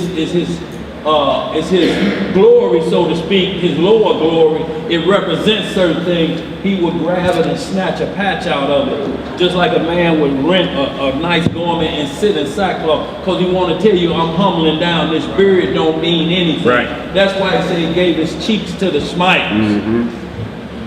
It don't mean y'all just give y'all beard to anybody that's talking greasy. Hey, man! Give him your beard, Uriah. I ain't got one. You started that ain't gonna work. You started that trouble. But you know, y'all check this out though. Just in all praises, you know, to the Holy Ghost, to the Most High, to the Holy Spirit, of what He's saying and His understanding, trying to get it out. That what we just went through, He made a distinction about our people and what we see in our own household. So this class is code for a sword. We ain't supposed to be fighting each other. When it comes time for us to sell that coat and turn our plowing shares into swords, it's not Israel you going to war with. Right. It's your enemy, your real enemy. He's not telling us to get our swords ready because I'm gonna have to kill Ariel one day. No, that's not my enemy. That's my brother. Right. It's these people out here that are against us when it's time to go to war. It's going to be a war of nations. Go ahead. On this thing, all the Right. Prophets and the laws given to a certain people. There you go. There you go. That ain't all prophets to heal you so you can go out and heal. Hallelujah, brother. Hallelujah, brother. Yes, sir. It's plain. External thing, it's an internal thing. That's what we're talking about, bro. It started the house first. Right. That's it. That's it, brother. You want to look for an attack that's external, you want to talk to the builder. You Right. want to talk to the person that got the builder. That's right. Right. Yeah. We going about it all wrong. That's right. Yes. About it all wrong. We stumbling at the stumbling block. Right. And it was made to be a stumbling block for us specifically. Yes, Right. sir. They're warring with the wrong people. Right. Good, brother. Hallelujah. Read on. Let's finish this up, y'all. Verse 45. That ye may be the children of your Father which is in heaven. For he maketh his sun to rise on the evil and on the good, and sendeth rain on the just and on the unjust. So all these cops that's killing brothers out here, these unjust, you best believe they still got green grass. You understand what I'm saying? They still get where he say the rain on the just and the unjust. He ain't saying, okay, well, you killed him, now I'm not going to give you no more rain on your house. And all your grass is going to die away. No. He say, this is for now. I make it rain on the just and the unjust. Okay? It's you and the world weaving this way through what he say he going to do. Read on. Verse 46. For if ye love them which love you, what reward have ye? Do not even the publicans the same? And if ye salute your brethren only, what do ye more than others? Do not even the publicans so? Be ye therefore perfect, even as your Father which is in heaven is perfect. So by you trying to be perfect, all this inward stuff shouldn't even matter. It should roll off you like water on a duck's back. That's right. You trying to be perfect. And notice he keep using the key word, if your brother. See, so a brother is who's in fellowship with you. Because we come from the nation of Israel, if they're not in fellowship with us, they're not your spiritual brother. They just flesh. They Israelite of flesh, but they're not your brother, if that's the case. And then it say if we only hang with our brothers, so to speak, of the faith, then that's what the Pharisees do. We got to get this thing out to the enemy of the household, our family members. That's where you're going to get all your training from. See, because they're not our spiritual brothers, they're just our fleshly brothers. So you get your practice with the people in your own household first. If you get past them, the other nations ain't going to even worry about it because you got past the stumbling block.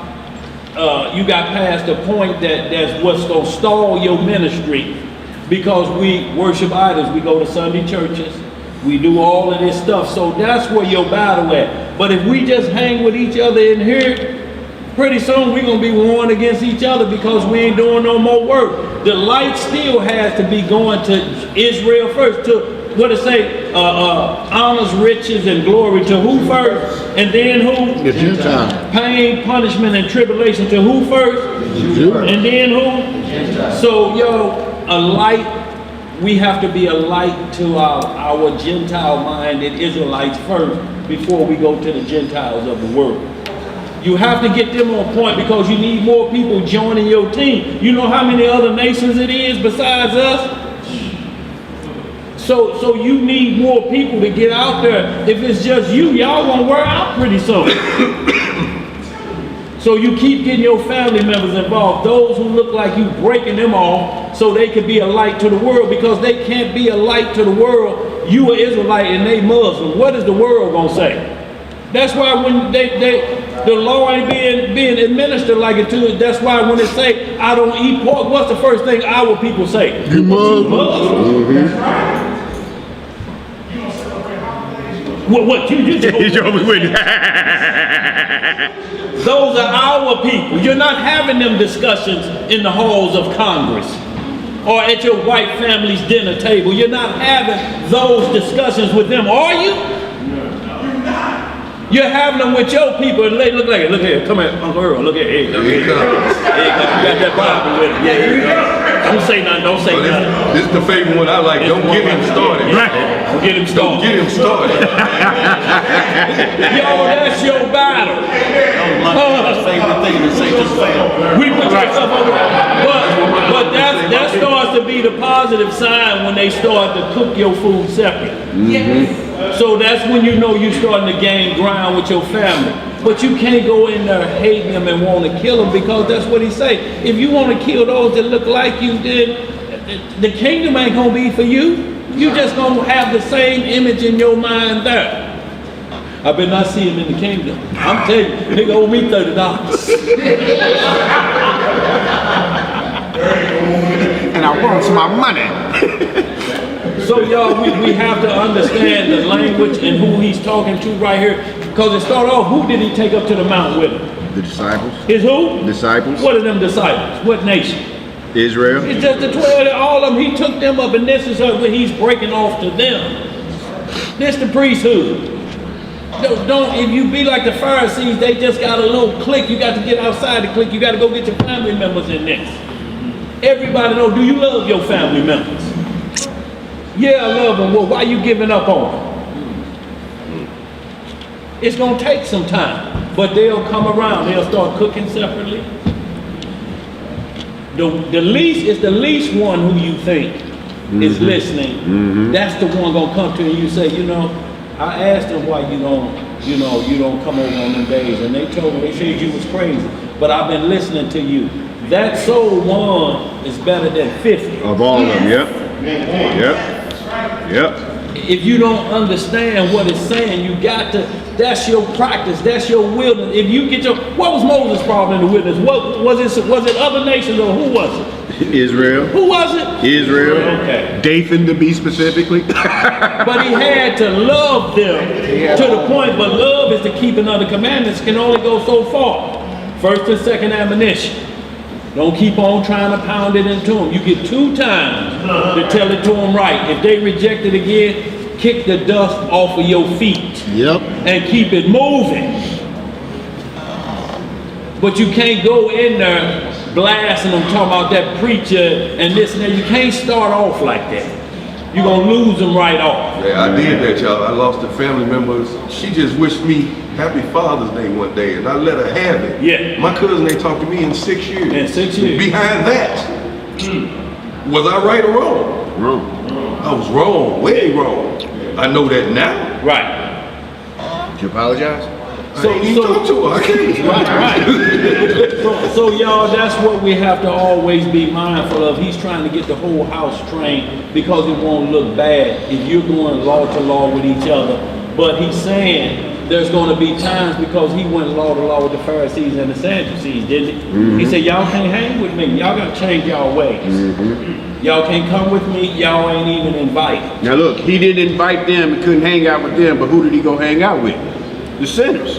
Yeah. The whores, the publicans. Right. So if they so high, being the Sadducees and Pharisees, and he tell them, y'all can't hang with me, I'm hanging with them.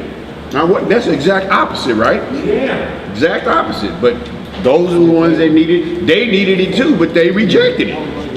He went to the sick. That's right. Now those were the enemies, the Pharisees, because that's who gave them over, right? Who gave them over to the Romans? Pharisees. It says Israel turned them over to the Romans, to the Gentiles. See, that lets you know there's another set of Gentiles out there, all Israelites saying, or every time you see Gentile, it ain't just Israelites with a Gentile mindset, because it says they turned them over to the Gentile. Did we turn Christ over to Israelites that didn't know they was Israelites? Is that who crucified? Was it Bobo, Skillet, and Do Dirty, sticking them in his side and whooping them with them? Nope, not when he was turned over. So we know that it separates the two, but you got to be in line and understand those things. Because Agrippa wasn't an Israelite, was he?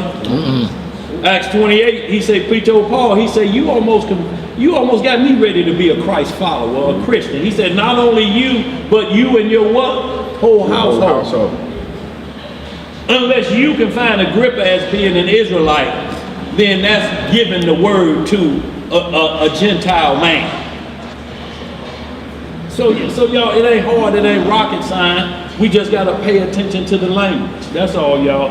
And stay on your family's head if you love them.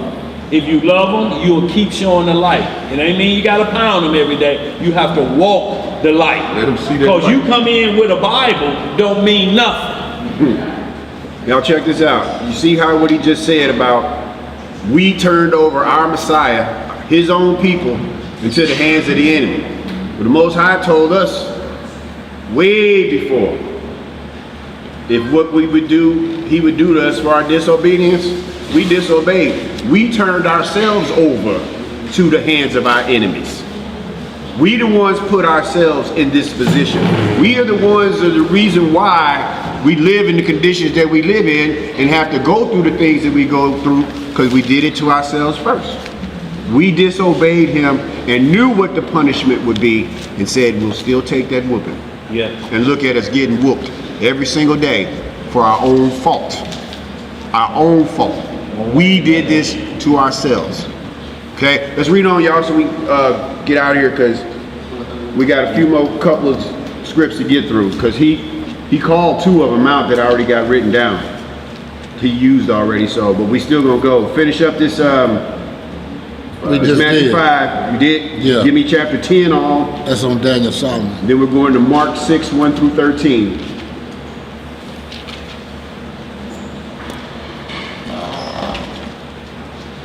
Matthew chapter 10, verse 1. We got time.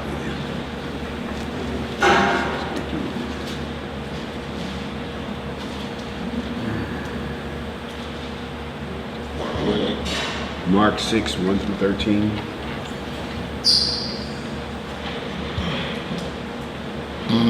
Then Luke, John, Joel. Have a look, y'all. We good? Matthew chapter 10, verse 1. And when he had called unto him his 12 disciples, he gave them power against unclean spirits to cast them out and to heal all manner of sickness and all manner of disease. Now the names of the 12 apostles are these. The first, Simon, who is called Peter, and Andrew his brother, James the son of Zebedee, and John his brother, Philip and Bartholomew, Thomas and Matthew the publican, James the son of Alphaeus, and Lebbaeus, whose surname was Thaddeus, Simon the Canaanite, and Judas Iscariot, who also betrayed him. These 12 Yeshua sent forth and commanded them, saying, go not into the way of the Gentiles, and into any city of the Samaritans enter ye not, but go rather to the lost sheep of the house of Israel. And as ye go, preach, saying, the kingdom of heaven is at hand. Heal the sick, cleanse the lepers, raise the dead, cast out devils. Freely you have received, freely give. Provide neither gold nor silver nor brass in your purses, nor scrip for your journey, neither 2 coats, neither shoes, nor yet staves. For the workman is worthy of his meat. What's that mean right there? It means that he's sending you out empty-handed. It's your work that you putting in that people will provide for you. Okay? They're going to take care of you on your journey and on this mission. You don't need nothing. He provides for you. That's why he talks about when you enter into a house, salute it. If it ain't worth it, kick the dust and beat it. Because there's another house that needs you. Shalom, shalom, Israel. Shabbat shalom. So read on. Verse 11. And into whatever city or town ye shall enter, inquire who in it is worthy, and there abide till ye go thence. And when ye come into an house, salute it. And if the house be worthy, let your peace come upon it. But if it be not worthy, let your peace return to you. And whosoever shall not receive you, nor hear your words, when ye depart out of that house or city, shake the dust off of your feet. For verily I say unto you, it shall be more tolerable for the land of Sodom and Gomorrah in the day of judgment than for that city. Behold, I send you forth as sheep in the midst of wolves. Be ye therefore wise as serpents and harmless as doves. But beware of men, for they will deliver you up to the council, and they will scourge you in their synagogues. And ye shall be brought before governors and kings for my name, for my sake, for a testimony against them and the Gentiles. But when they deliver you up, take no thought how or what ye shall speak. For it shall be given you in that same hour what ye shall speak. For it is not ye that speak, but the Spirit of your Father which speaketh in you. And the brother shall deliver up the brother to death, and the father the child, and the children shall rise up against their parents, and cause them to be put to death. We see here again, we still in the same family. You said delivered up to the Gentiles. Who's delivering you up? Brother against brother, child against parent. Everybody that is a problem here is your family. That's right. And now Micah 7 led to the line exactly because y'all read the verses before, it's saying a thing. Mother-in-law against daughter-in-law. Sister again. That's all Israel at that time. And Luke chapter 12 too. Yes, sir. Verse 22. And ye shall be hated of all men for my name's sake. But he that endureth to the end shall be saved. But when they persecute you in this city, flee you into another. For verily I say unto you, ye have not gone over the cities of Israel till the Son of Man be come. The disciple is not above his master, nor the servant above his Lord. It is enough for the disciple that he be as his master, and the servant as his Lord. If they have called the master of the house Beelzebub, how much more shall they call them of his household? See it? Keep going. Fear them not, therefore, for there is nothing covered that shall not be revealed, and hid that shall not be known. What I tell you in darkness, that ye speak in light, and what ye hear in the ear, that preach ye upon housetops. And fear not them which kill the body, but are not able to kill the soul, but rather fear him that is able to destroy both soul and body in hell. Are not two sparrows sold for a farthing? And one of them shall not fall on the ground without your Father. But the very hairs of your head are all numbered. Fear ye not, therefore, ye are more valued than many sparrows. Whosoever therefore shall confess me before men, him will I confess also before my Father which is in heaven. But whosoever shall deny me before men, him will I also deny before my Father which is in heaven. You see, still, this is an individual thing for you in your life. What he's saying and what we've been reading, this is on you. This is his teaching and him telling you what you need to do. And you can't look at nobody else. You got to do this yourself, and you can't say, well, he made me do, or because of him, I didn't do this. Right. Work out your own salvation. Verse 34. Think not that I am come to send peace on the earth. I came not to send peace, but a sword. For I am come to set a man at variance against his father, and the daughter against her mother, and the daughter-in-law against her mother-in-law. and a man's foes shall be they of his own household. He that loveth father or mother more than me is not worthy of me. And he that loveth son or daughter more than me is not worthy of me. So her whole life was her kids. My kids are my world. My kids come first before anything. She loved her kids. She did all these things for her kids, and you never hear once that the Lord was first in her life. That's all you hear. My kids, my kids, my kids.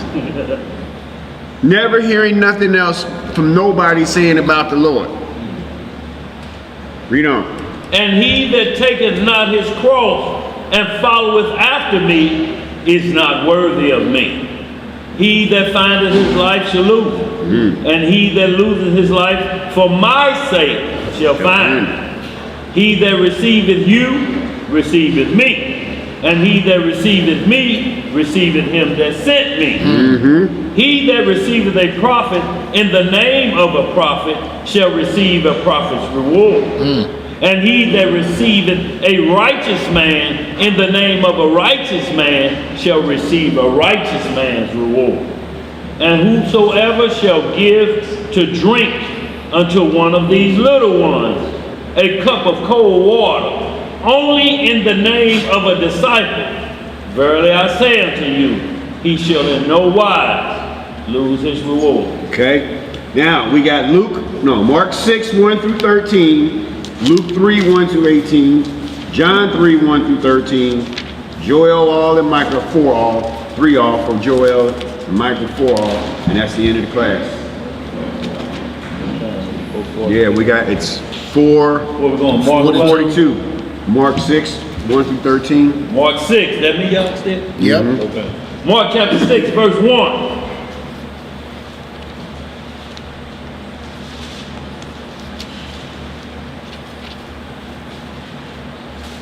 And let me say this too, y'all. Y'all see the administration. You won't see captains and generals that you're hearing these camps doing that's still stuck under the prelude of Aaron. They're not even doing Aaron. They're just sitting in Moses' seat. They're not following what Aaron and did. But when you see this, right here. 1 through 13. So when you see, like I'm saying, that order of Melchizedek, you understand the difference, y'all. So your war gonna be with somebody that's trying to take you back to the old way of doing things, or back into Egypt. And we had that problem in the wilderness with Korah and Dathan them. Dathan was a Reubenite, but he loved Pharaoh. If y'all ever see the movie 10 Commandments, Pharaoh said, you'll kill your mother, wouldn't you? Your own mother. When he said, if it pleased the Pharaoh. So you talking about the first coon that we got recorded is Dathan. Dathan had a whole host of coons with him. In the Bible. And he had some females with him too, some coonettes. Coonettes.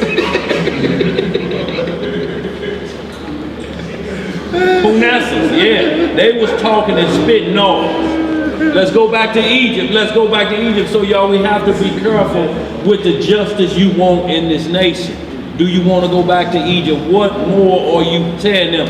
Just the police stop killing us, everything else got to change. And that means changing your behavior first. You know why? Because the killings have went up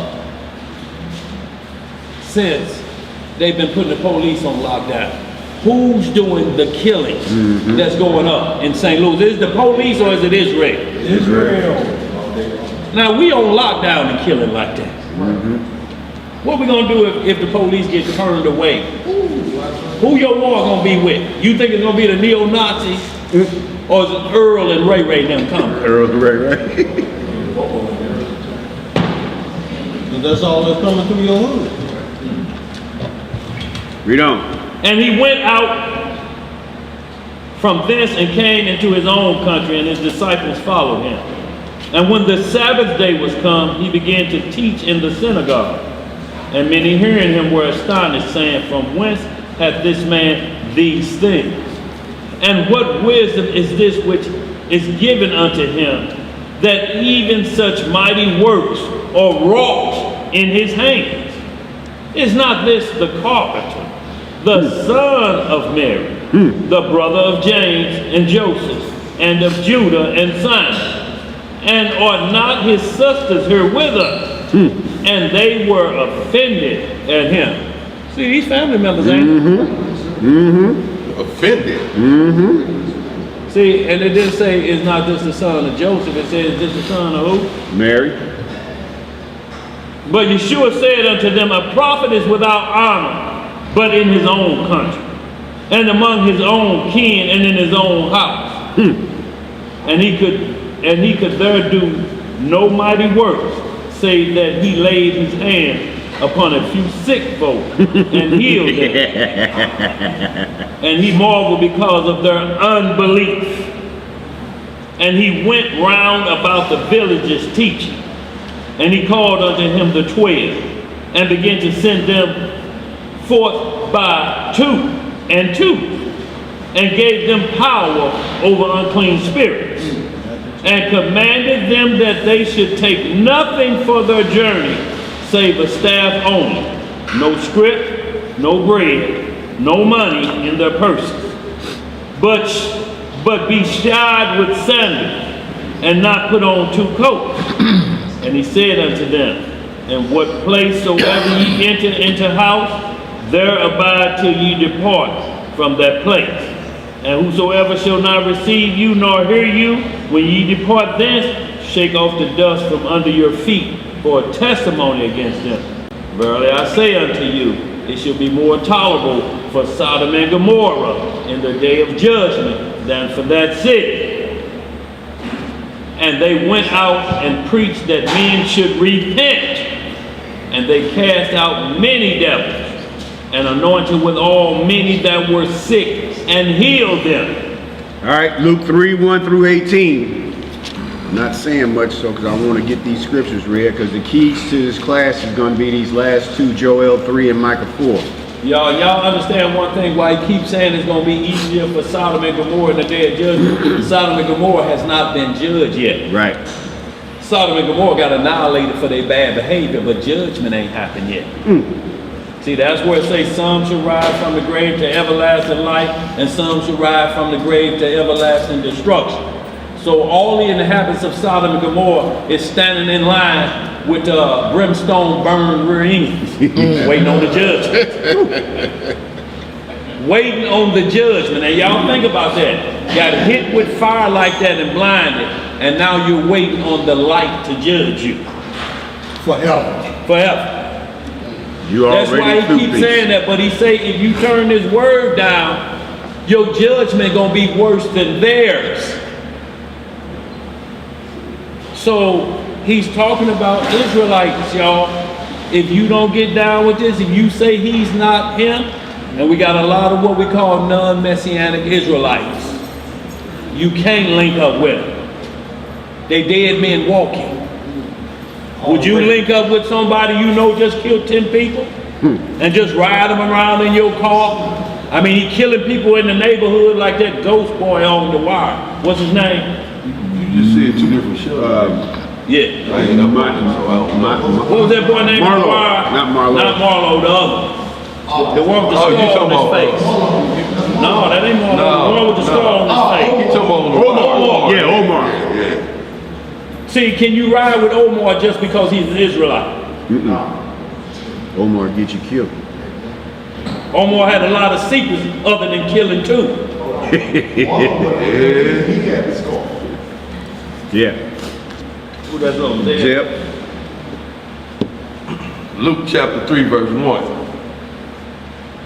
Now in the 15th year of the reign of Tiberius, Caesar, Pontius Pilate, being governor of Judea, and Herod, being Tetrarch. tetrarch of Galilee, and his brother Philip, tetrarch of Iturea, and of the region of Tetrachonitis, Nidus. and Tetranitis.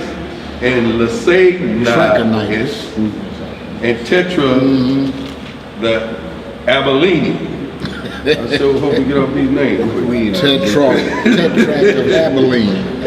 And Annas the Caiaphas, being the high priest, the word of Yahweh came unto John, the son of Zacharias, in the wilderness.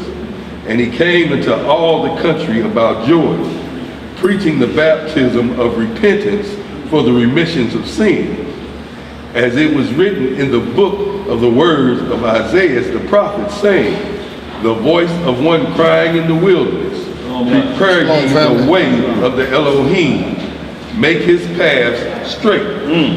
Every valley shall be filled, every mountain and hill shall be brought low, and the crooked shall be made straight, and the rough ways shall be made smooth, and all flesh shall see the salvation of Yahweh. Then said he to the multitude that came forth to be baptized of him, O generation of vipers, who hath warned you to flee from the wrath to come. Bring forth therefore fruits worthy of repentance, and being not to say within yourselves, we have Abraham to our father. For I say to you that Yahweh is able of these stones to raise up children unto Abraham. And now also the axe is laid unto the root of the trees. Every tree therefore which bringeth not forth good fruit is hewn down and cast into the fire. And the people asked him, saying, what shall we do then? He answered and said unto them, he that hath two coats, let him impart to him that hath one, and he that hath meat, let him do likewise. Then came also publicans to be baptized, and they said unto him, Master, what shall we do? And he said unto them, exact no more than what is appointed to you. And the soldiers likewise demanded of him, saying, and what shall we do? And he said unto them, do violence to no man, neither accuse any falsely, and be content with your ways. So it let the police know, don't do no free cases. See, so it ain't like we can't be police because he's talking to Israelites and different things. He's just saying, a soldier just asked, so what will he do? He said, don't free case nobody. Be content with your wages. Don't start getting on the drug dealers team. Right. You know, and taking money under the table from them. Be content with your wages. You joined up for this.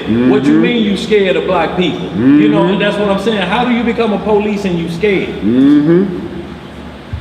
You say I'm scared with a pistol, a baton, and a taser, and a vest on, and a German Shepherd, and you scared.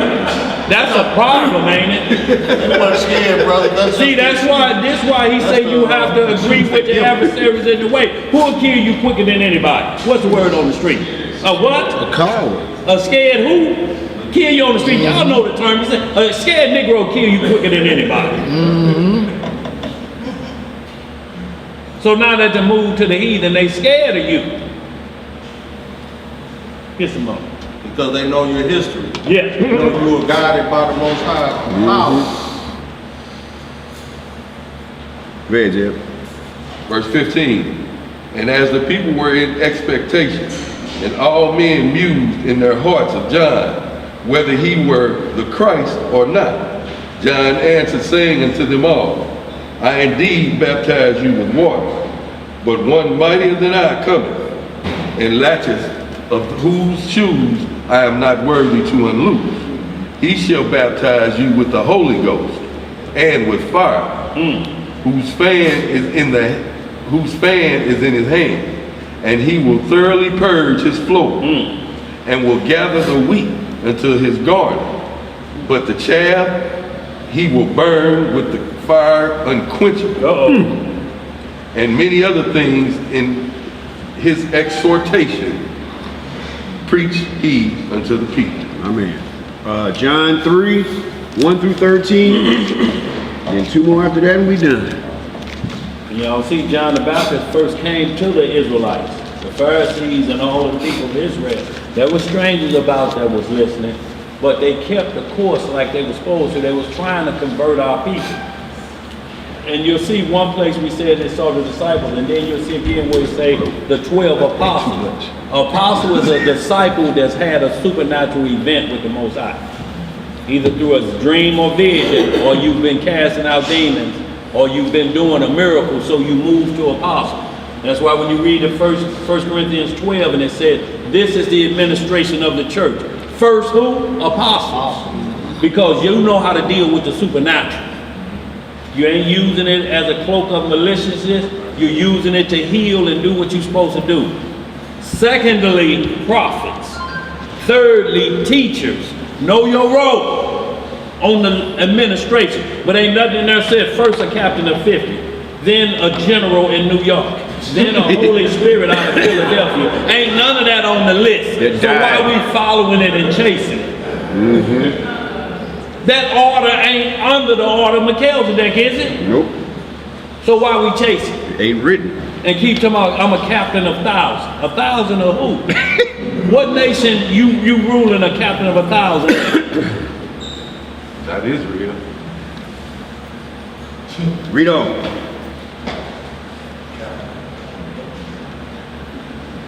Oh, no, we stopping at 18. No, we got no. John you got 3. John 3, 1 through 13. Oh, okay, so you got, okay, I thought it was up. No. John what? John 3. 1 through 13. John 3, 1 through 13.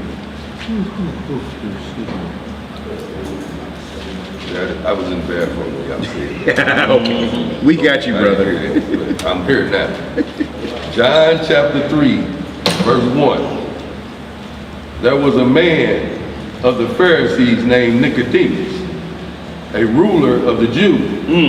The same came to Yahushua by night and said unto him, Rabbi, we know that thou art the teacher come from Yahweh. For now man can do these miracles, for no man can do these miracles that thou doest, except Yahweh be with him. Now, just want to point out, so he's talking to this Nicodemus sneaking around. He's a ruler of the Pharisees. And he's saying, can't no, brother, this a whole different ball game you on. Ain't none of this, I can't claim to do no miracles, and ain't none of these behind me doing no miracles. You got to be from God. But it's a signs and wonder, y'all. It's always going to be that. If y'all keep y'all mind focused on that, whoever comes from the Lord, it ain't going to be lip service. It's going to be a power from the Most High. It's always, remember Moses asked the same thing. What the Israelites going to do if I go tell them God told me to come? He said, you need to be convinced first. Put your hand in here. Pull it back out. Oh, throw that rod down and see what it do. And he like, oh, that's power. Now I'm convinced. But if you ain't convinced, how you going to convince somebody else? Right. You won't sound convincing. You won't sound convincing. So there were certain Pharisees that say, we got to get out of this. We got to get out of this camp mentality or we going to die. Go ahead. Yahushua Jesus. No, wait. Oh, too bad. He said, did Paul name himself an apostle? Please. Did Paul name him himself? An apostle. No, the road to Damascus, Acts 10th chapter. Acts 9th chapter. A visitation from the Most High, supernaturally. Right. In a vision, he was struck blind. Now, you thinking he's physically blind? No, Paul didn't name himself. Paul is a Benjamite. If you're saying he named himself, Romans 9, he named that too. He said, I'm an Israelite from the tribe of Benjamin. That's what Paul said he was. That's what he named himself. The Most High named him apostle. He said, I'm apostle, but I'm less than them first 12. Right. But don't get it twisted. Right. I get the same gifts they got. They ain't above me. It's just that they got favor with the Most High because they'll sit on 12 thrones. I ain't included in that. Right. They got 12 foundations named after them. Ain't no foundation of Paul. Right. But that don't lessen my work. Right. I just came Johnny lately out there. If I had converted like they would and it hadn't been for the road to Damascus, maybe my name would have been on there. Yep. But it ain't. See, at the time, Paul was doing it exactly opposite. That's so right. while the Messiah was rolling with the 12, Paul was working against them. Right. You know, so it took him to have that vision on the road to Damascus for him to get that understanding. Paul, you've been doing this all wrong the whole time. Right. And he said, I see now.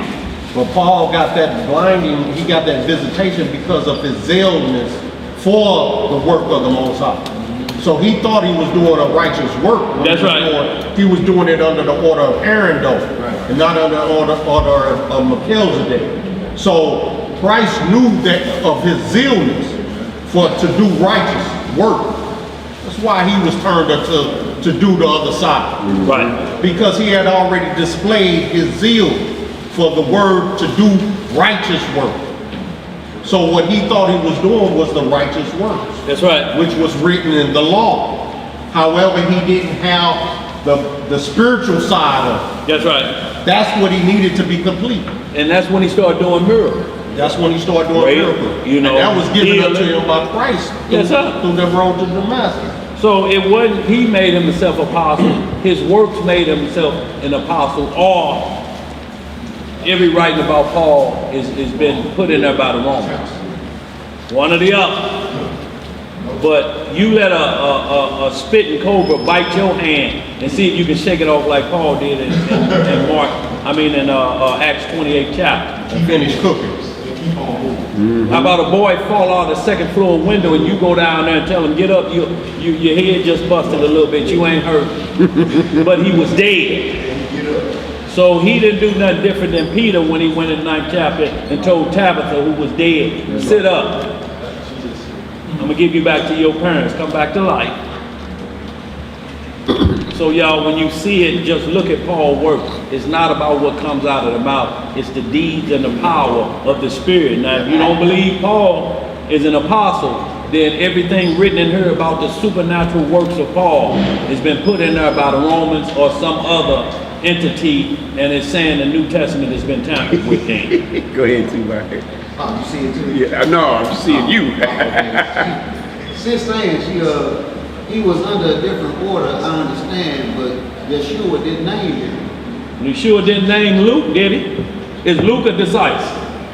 Or was Luke a physician that walked around and recorded everything like the Post-Dispatch? Was Luke a disciple? Okay, now she's saying she's like understood, okay, his works made him an apostle. That's right. Yeah. That's right. Tell her look at it at Acts 28 It's just like, chapter. Yeah. It's just like everything that Christ asked about those who was wondering about who he was. He said, if you don't believe my words, at least look at my works that's been done and see if those are not of the Most High or if those are of the devil. He said, judge me by the works. Don't judge me by what you heard me. Judge me by what I've done. Faith without works is dead. Works without faith is dead. All right, let's finish this up, y'all, because these last two chapters, after we finish this one, they're short chapters, so I just want to get these done. It's 5:02 to my last time check. It's 5:05 now. Okay.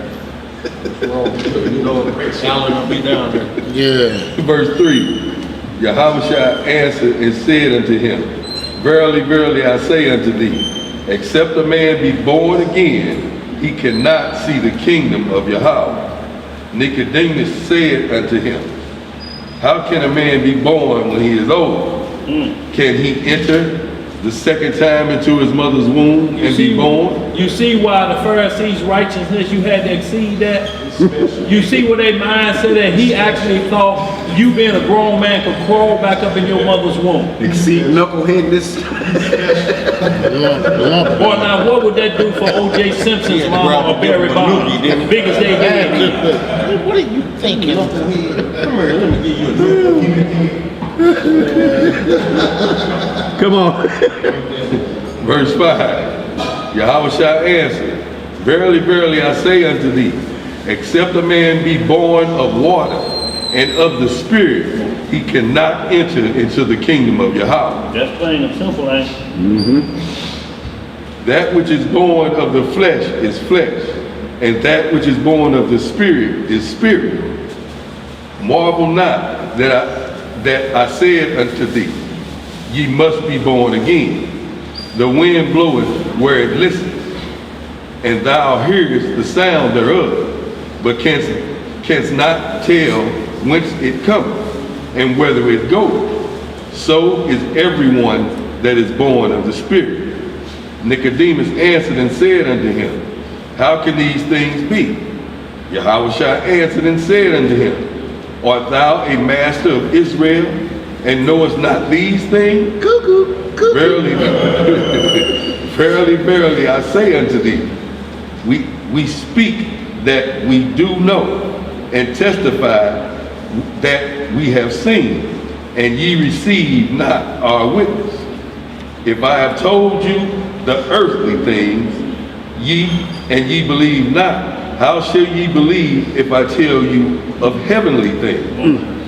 And no man hath ascended up to heaven, but he that came down from heaven, even the Son of Man, which is in heaven. Okay. And as Moses lifted up the serpent in the wilderness, even so must the Son of Man be lifted up. Get some bonus. That was it. Yeah, 13 was it. Oh, my bad. We appreciate that extra. What you got left? We got Joel chapter 3, y'all. Yeah, Joel. Is that a lot? And then Micah. We only got 2 chapters left to read. So you run right, just run, because these are like the end of the class. This is where the class is, like we'd be empty if we didn't do it. So just run right through these 2 chapters. I won't say nothing. Yeah, Daniel. Joel 3, chapter 3, y'all, and then Micah 4. Yeah, he told me he ain't gonna say nothing.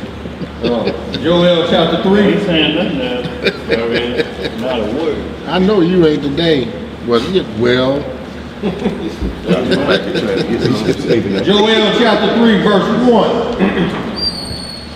For behold, in those days and in that time, when I shall bring again the captivity of Judah and Jerusalem, I will also gather all nations, and will bring them down into the valley of Jehoshaphat, and will plead with them there for my people and for my heritage Israel, whom they have scattered among the nations and parted my land.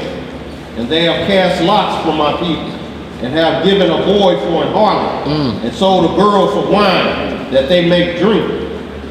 Yeah, what have I ye to do with me, O Tyre and Zidon, and all the coast of Palestine? Will ye render me a recompense? And if you recompense me, swiftly and speedily will I return your recompense upon your own head. Because you have taken my silver and my gold, and have carried into your temples my goodly pleasant things. The children also of Judah and the children of Jerusalem have ye sold unto the Grecians, that ye might remove them far from their border. Behold, I will raise them out of the place whither ye have sold them, and will return your recompense upon your own head. And I will sell your sons and your daughters into the hand of the children of Judah, and they shall sell them to the Sabaeans, to a people far off, for the Most High has spoken it. Proclaim ye this among the Gentiles. Prepare war, wake up the mighty men, and all the men of war draw near. Let them come up, beat your plowshares into swords, and your pruning hooks into spears. Let the weak say, I'm strong.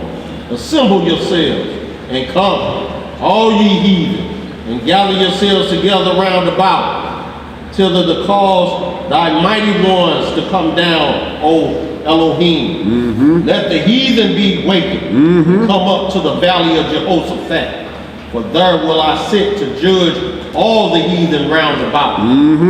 Put ye in the sickle, for the harvest is ripe. Come, get ye down, for the press is full, the fats overflow, for their wickedness is great. Multitudes, multitudes, in the valley of decision. For the day of the Lord is near in the valley of decision. The sun and the moon shall be darkened, and the stars shall withdraw their shining. The Elohim also shall roar out of Zion, and utter his voice from Jerusalem. The heavens and the earth shall shake.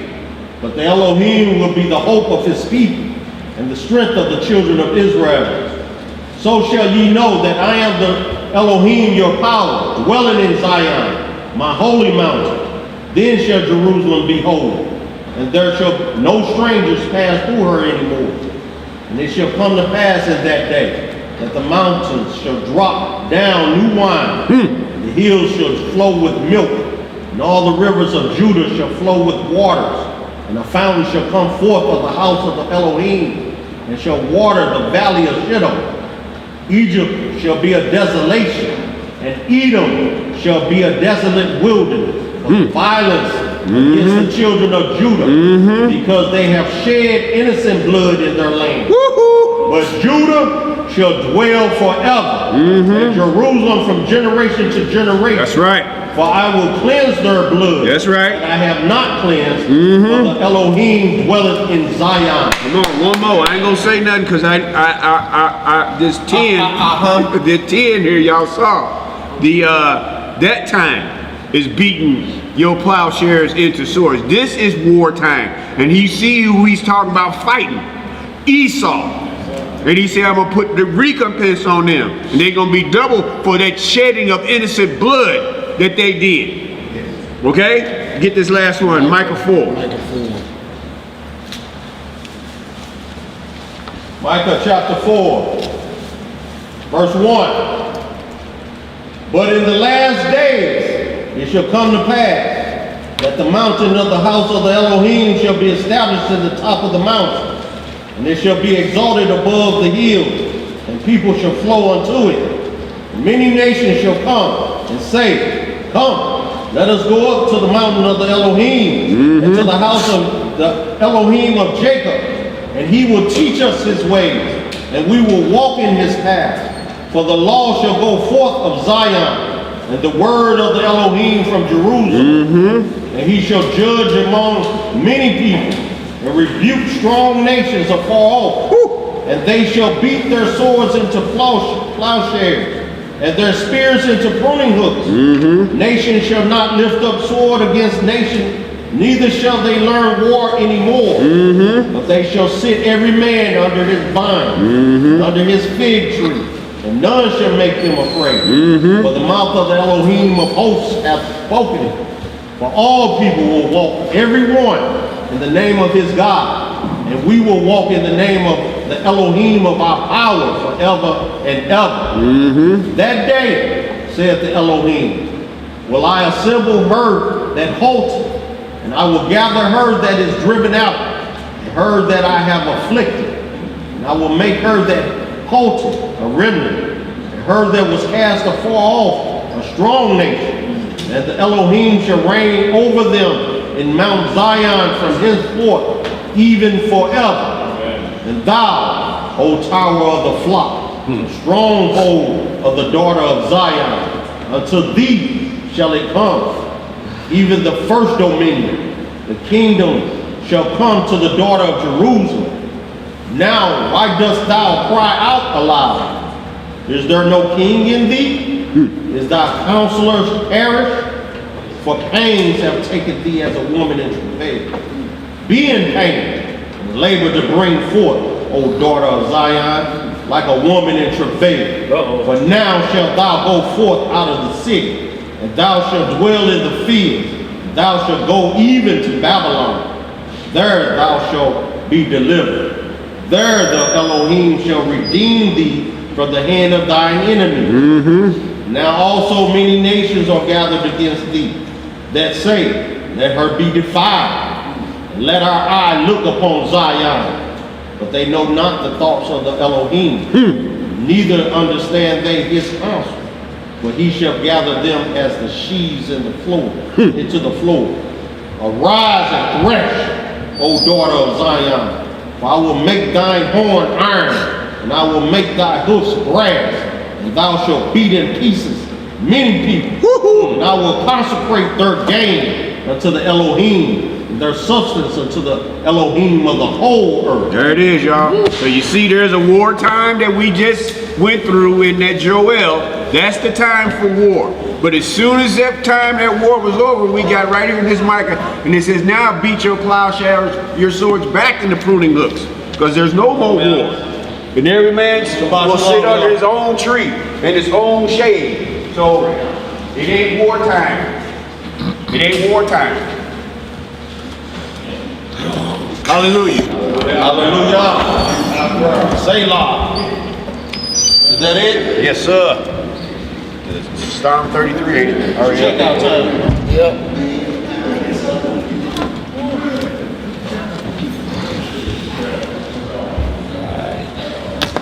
Gotta get up and move them bones, boy. Been sitting down too long. Yeah, bro, I gotta get up, man. But you know, the TV running through me, so it make me get up and roll. I get up and exercise. The TV go right through me, bro. Cleansing times. Oh, it's working, man. It works. You still live, bro? Yes, sir. I want to thank all y'all for listening in, y'all, to the lesson today. Very good lesson, powerful. I want to thank all y'all that continue to support the ministry out there, y'all, all over this nation. Thank y'all. Really appreciate what y'all do. Gotta say a prayer for Shar Shamari. He had a little head cold, couldn't make it to class today. Who was Shar Shamari? Great. Oh, Yeah. And anybody else that needs prayer, we all praying for everybody. Okay, we didn't get to get that announcement in today, but for everybody that needs prayer, just be assured we all praying for everybody for what we need for His will to be done. We love y'all. One love, y'all. That's All right. right, y'all. Folk tribe, folk life. We'll get this closed in prayer with the Most High's permission.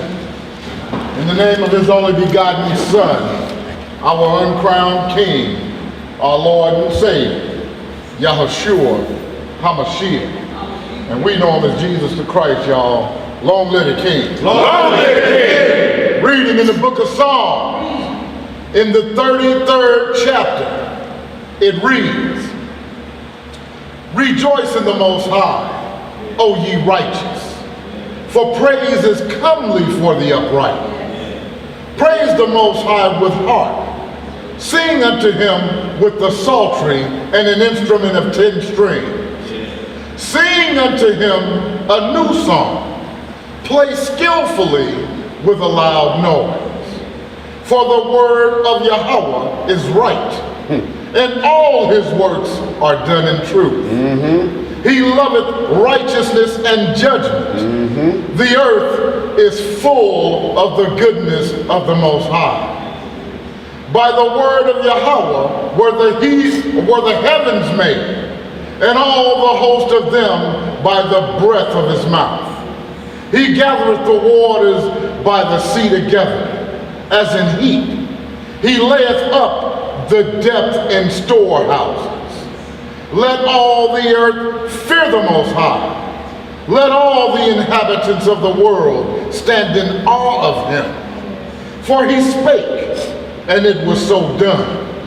He commanded, and it stood fast. Yahweh bringeth the counsel of the heathen to naught. He maketh the devices of the people of none effect. The counsel of the Most High standeth forever. The thoughts of His heart to all generations. Blessed is the nation whose Elohim is Yahweh. That's right. And the people whom He hath chosen for His own inheritance. The Most High looketh from heaven. That's right. He beholdeth all the sons of men. From the place of His habitation, He looketh upon all the inhabitants of the earth. He fashioneth their hearts alike. He considereth all their works. There is no king saved by the multitude of an host. A mighty man is not delivered by such strength. An horse is a vain thing for safety. Neither shall he deliver any by his great strength. Behold, the eye of Yahweh is upon them that fear Him, upon them that hope in His mercy, to deliver their soul from death, and to keep them alive in famine. Our soul waiteth for the Most High. He is our help and our shield. For our heart shall rejoice in Him, because we have trusted in His holy name. Let thy mercy, O Yahweh, be upon us, Yes. according as we hope in thee. Hallelujah!